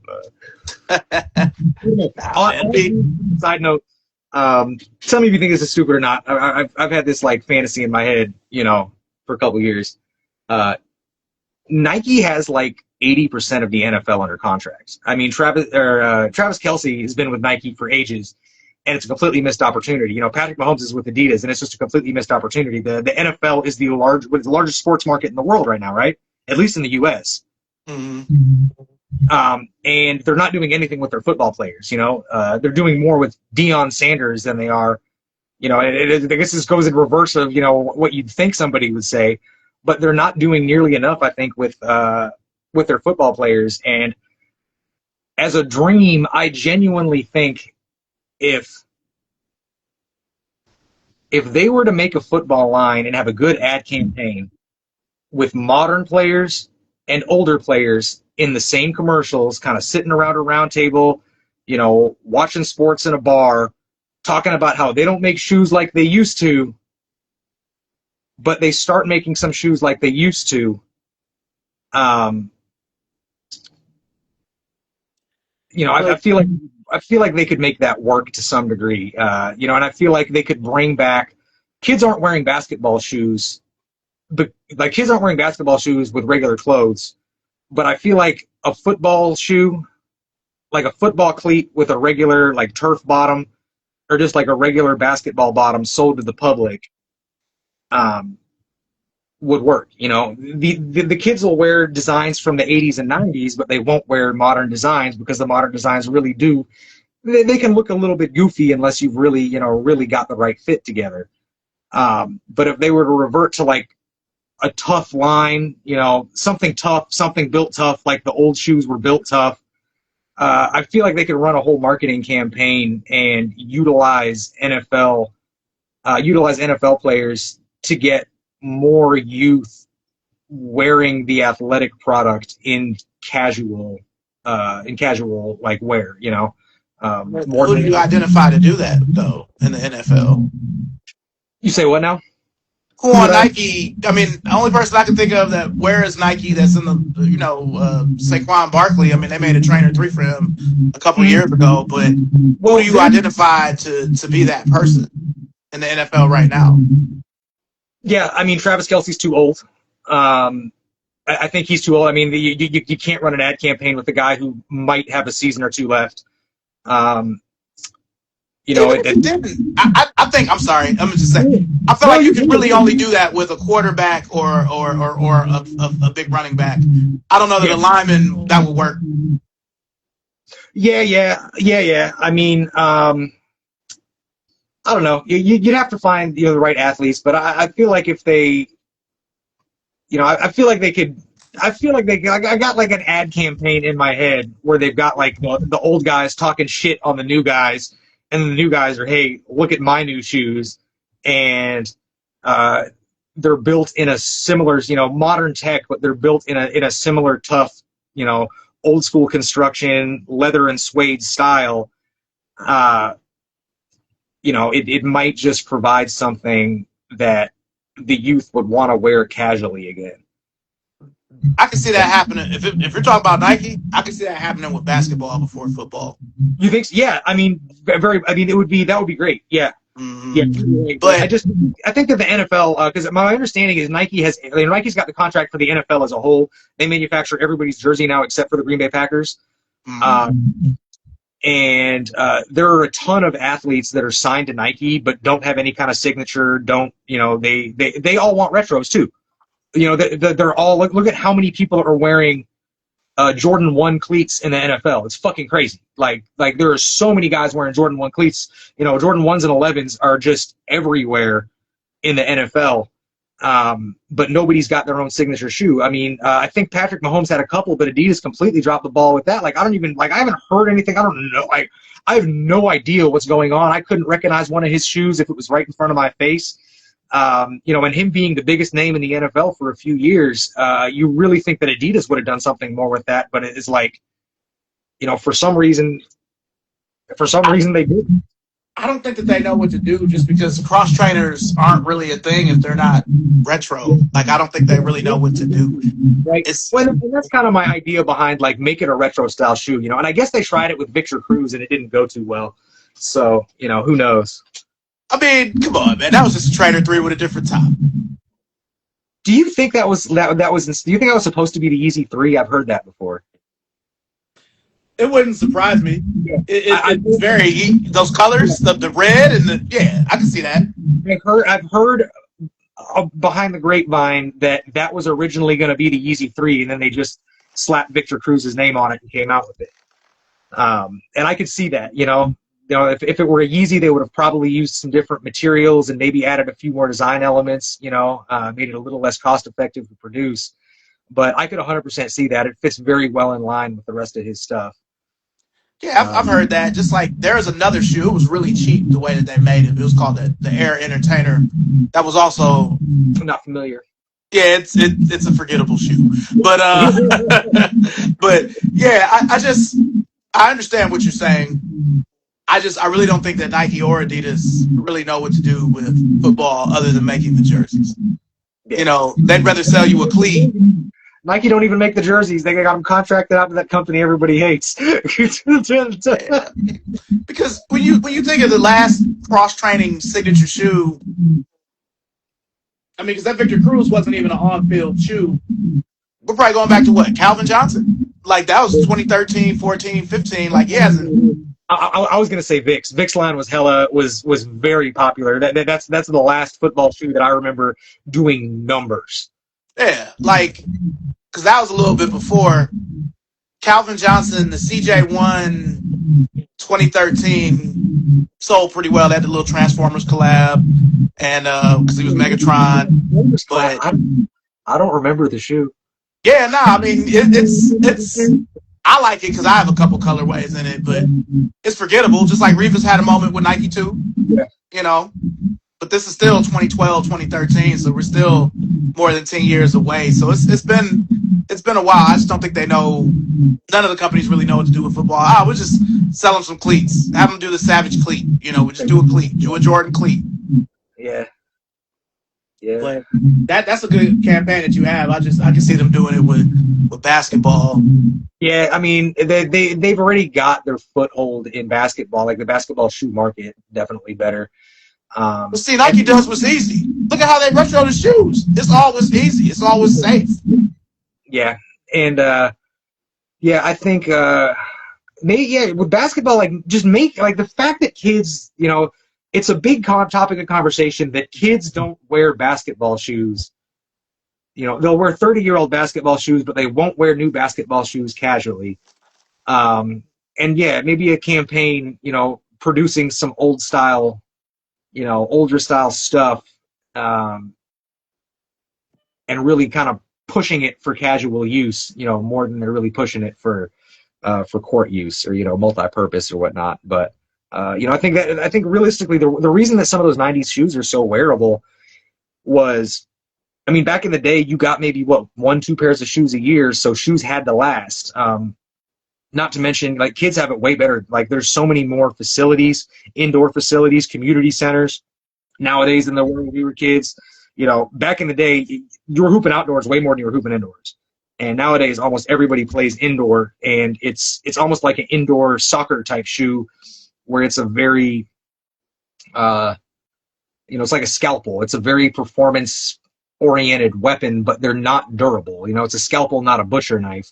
Whereas the old shoes, like they had to last, they had to be durable, they had to sustain outdoor use, they had to sustain, it might be your only pair of shoes, so you had to use them for, you used them for play, you used them, for, walking and transportation, and you used them, for like casual use, keep them clean and, wear them to dinner with the family or something. But, they had to serve a whole variety of purposes. Whereas, I'm guilty, like we spoil the shit out of our kids.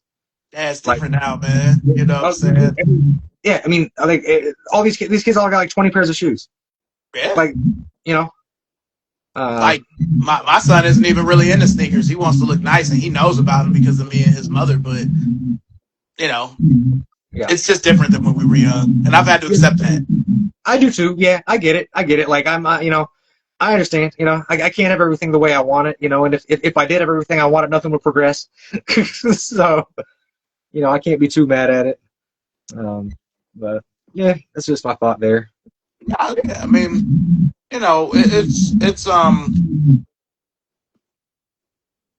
it's just such a different time with everything. Where I mean, I wonder if I don't think it'll ever happen, but it's like that. Will sneakers ever age me out? But when I look at the sneakers people are buying, they're all from our youth anyway. So how could that happen? Right. Yep. Yeah. Yeah. So future of sneaker culture, I think we kind of discussed some of that. I think it's headed in a good direction.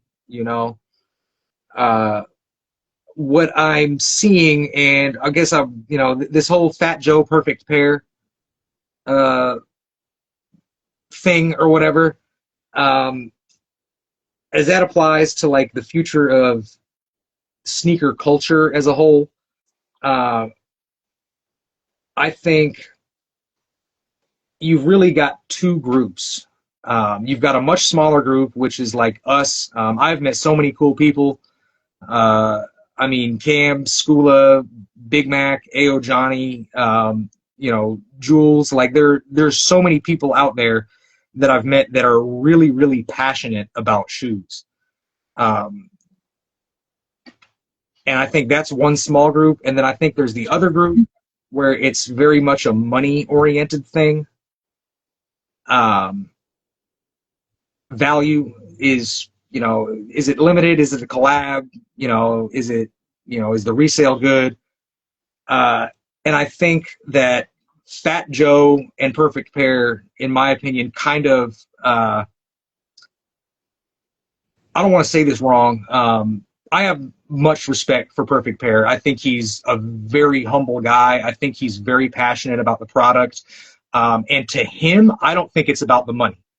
I think for him, like, he's got the money to afford all this crazy stuff. He's got all these PEs. For him, I don't think it's about the money, but to his fan base, I think it is about the money. And I think that's why everybody says that Perfect Pair is gonna, like, he's got this crazy collection, and we've all seen it. I mean, it's incredible. It's like, when it comes to PEs, I mean, I would imagine it's the best collection in the world. I mean, he's got everything. He's got stuff I've never seen before, you know. Mm-hmm. But where I think Fat Joe has a leg up is with us older sneakerheads. Dude, in 2001, when he was on MTV Cribs, he had original Jordan 5s, original Jordan 7s, original trainers. Like, he's genuinely been doing this for, 40 some odd years. He used to go digging in all the mom and pop spots and trying to find the old stuff that was out of production. Like, he's been really invested in this. And I think where Fat Joe's at a disadvantage and where he doesn't want this to happen is, I imagine, dude, like, I imagine he's got like apartments and storage units like all over the country. And I imagine his like Perfect Pair's collection is beautifully organized. And I guarantee Fat Joe has some gems that nobody's seen in 30 years, that he doesn't remember he bought. But I imagine his collection is just so scattered and so difficult to kind of consolidate. It's probably a year's effort for him to get all of his stuff into one area. But I imagine, like, everybody says Perfect Pair is just going to have, like, it's like an easy choice. But I think for, like, the older heads, I think it represents kind of, I think their fan bases, I should say, like I said, I don't think it's about money to Perfect Pair. I think it's about money to a good majority of the kids who watch them. And I think Fat Joe could come with, like, I mean, just absolute classic stuff. I mean, original Air Maxes, granted, like, all the shit's going to be crumbled and falling apart. We know how that goes. But I think they're kind of representative of, like, old sneakerheads and, like, I say old, but, like, maybe pre-2010 and post-2010 kind of mentality on shoes. But yeah, it's something I'd be interested in seeing, and it's kind of where I see this differentiation, because I do see a lot more people getting into the older stuff, and the community. You'd seen the get together, that Cam had pulled together in Texas this past weekend. It's beautiful. It's great. I mean, people are coming together. These people have true passion for this stuff, and I think that's the part of the scene that, I find myself in, guys like you and me who have, kind of been through it, you know what I mean? Like, experienced a lot of it firsthand for, in my case, 25, 27 years. In your case, longer than that. And, then you've got, the younger demographic, which a lot of them, granted, some of them are very, very much into shoes. No disrespect to them or anything, but I do think, the collabs and the resale and just the crazy $40,000-$50,000 shoes, and it's very different. It's two very different groups, and I see both of them still, like, in an upwards trajectory, but there's not much intersection in the groups. Well, and if you're talking about those two guys, they're both older. I'm always going to look at Fat Joe's collection differently because he is famous. He does get seated, and he has Nike accounts. I mean, he has up NYC. Those are his stores. So he does have a lot.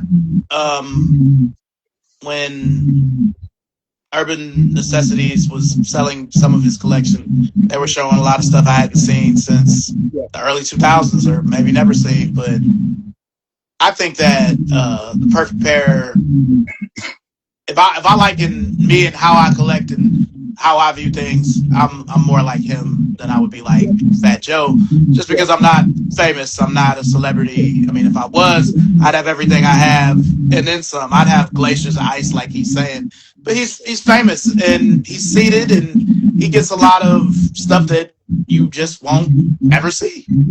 Yeah, Same thing and with I'm not. Merritt. Like I look up to those dudes in the as far as how they had their collections, you know, Yeah, yeah. organized and whatnot. I look to be like that one day. I still use boxes though, but And I'm not as interested in like what crazy colors of Terror Squad Air Force Ones he has.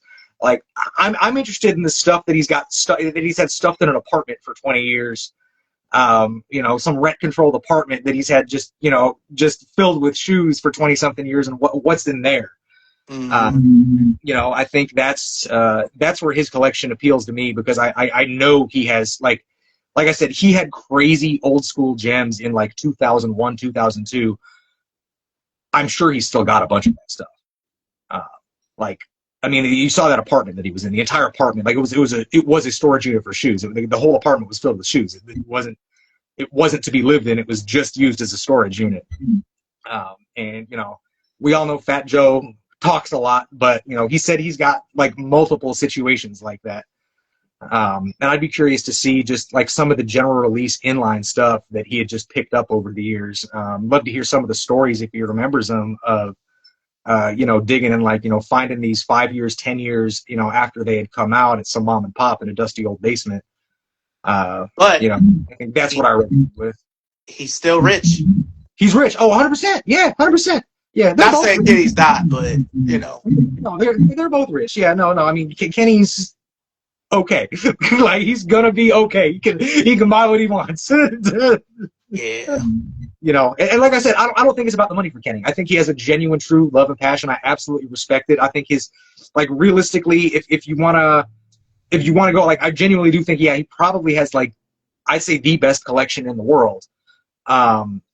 But I'm really curious about what Fat Joe has. And then I think, I don't hear people talking about that. I hear everybody, again, I think this whole thing kind of appeals to modern sneakerheads, where it's all about the money, because everybody's talking about, Fat Joe samples and this and that. And Fat Joe was talking about his samples. Like, I don't want to hear about your samples, dude. I want to hear about stuff that I didn't even realize like existed. I want to see, sometimes these colorways pop up that were limited, like back in the 90s, and I didn't even know they existed. There was like that, like those brown trainer, it was like a trainer Hirachi that was like green and brown or something. I think like Omar had those on his page or something, and I never knew those existed. And he had said the same thing, like he'd seen them once back in the day, and now you can't even find a picture of them. Yeah.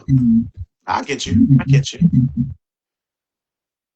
But look, I'm gonna have to close this off because my phone is about to die. Okay, bro. Thank you so much for being here. We definitely got to do this again. 100%, dude. Like I said, once you get my motor going, Nah, man. I've had a great time talking to you. I just, I'm on 1%, so I don't want it to die. Anytime we want to do it again, just send me a line up here. For sure, man. Well, look, thank you. Thank you for everybody watching. I'm going to go ahead and close it off now.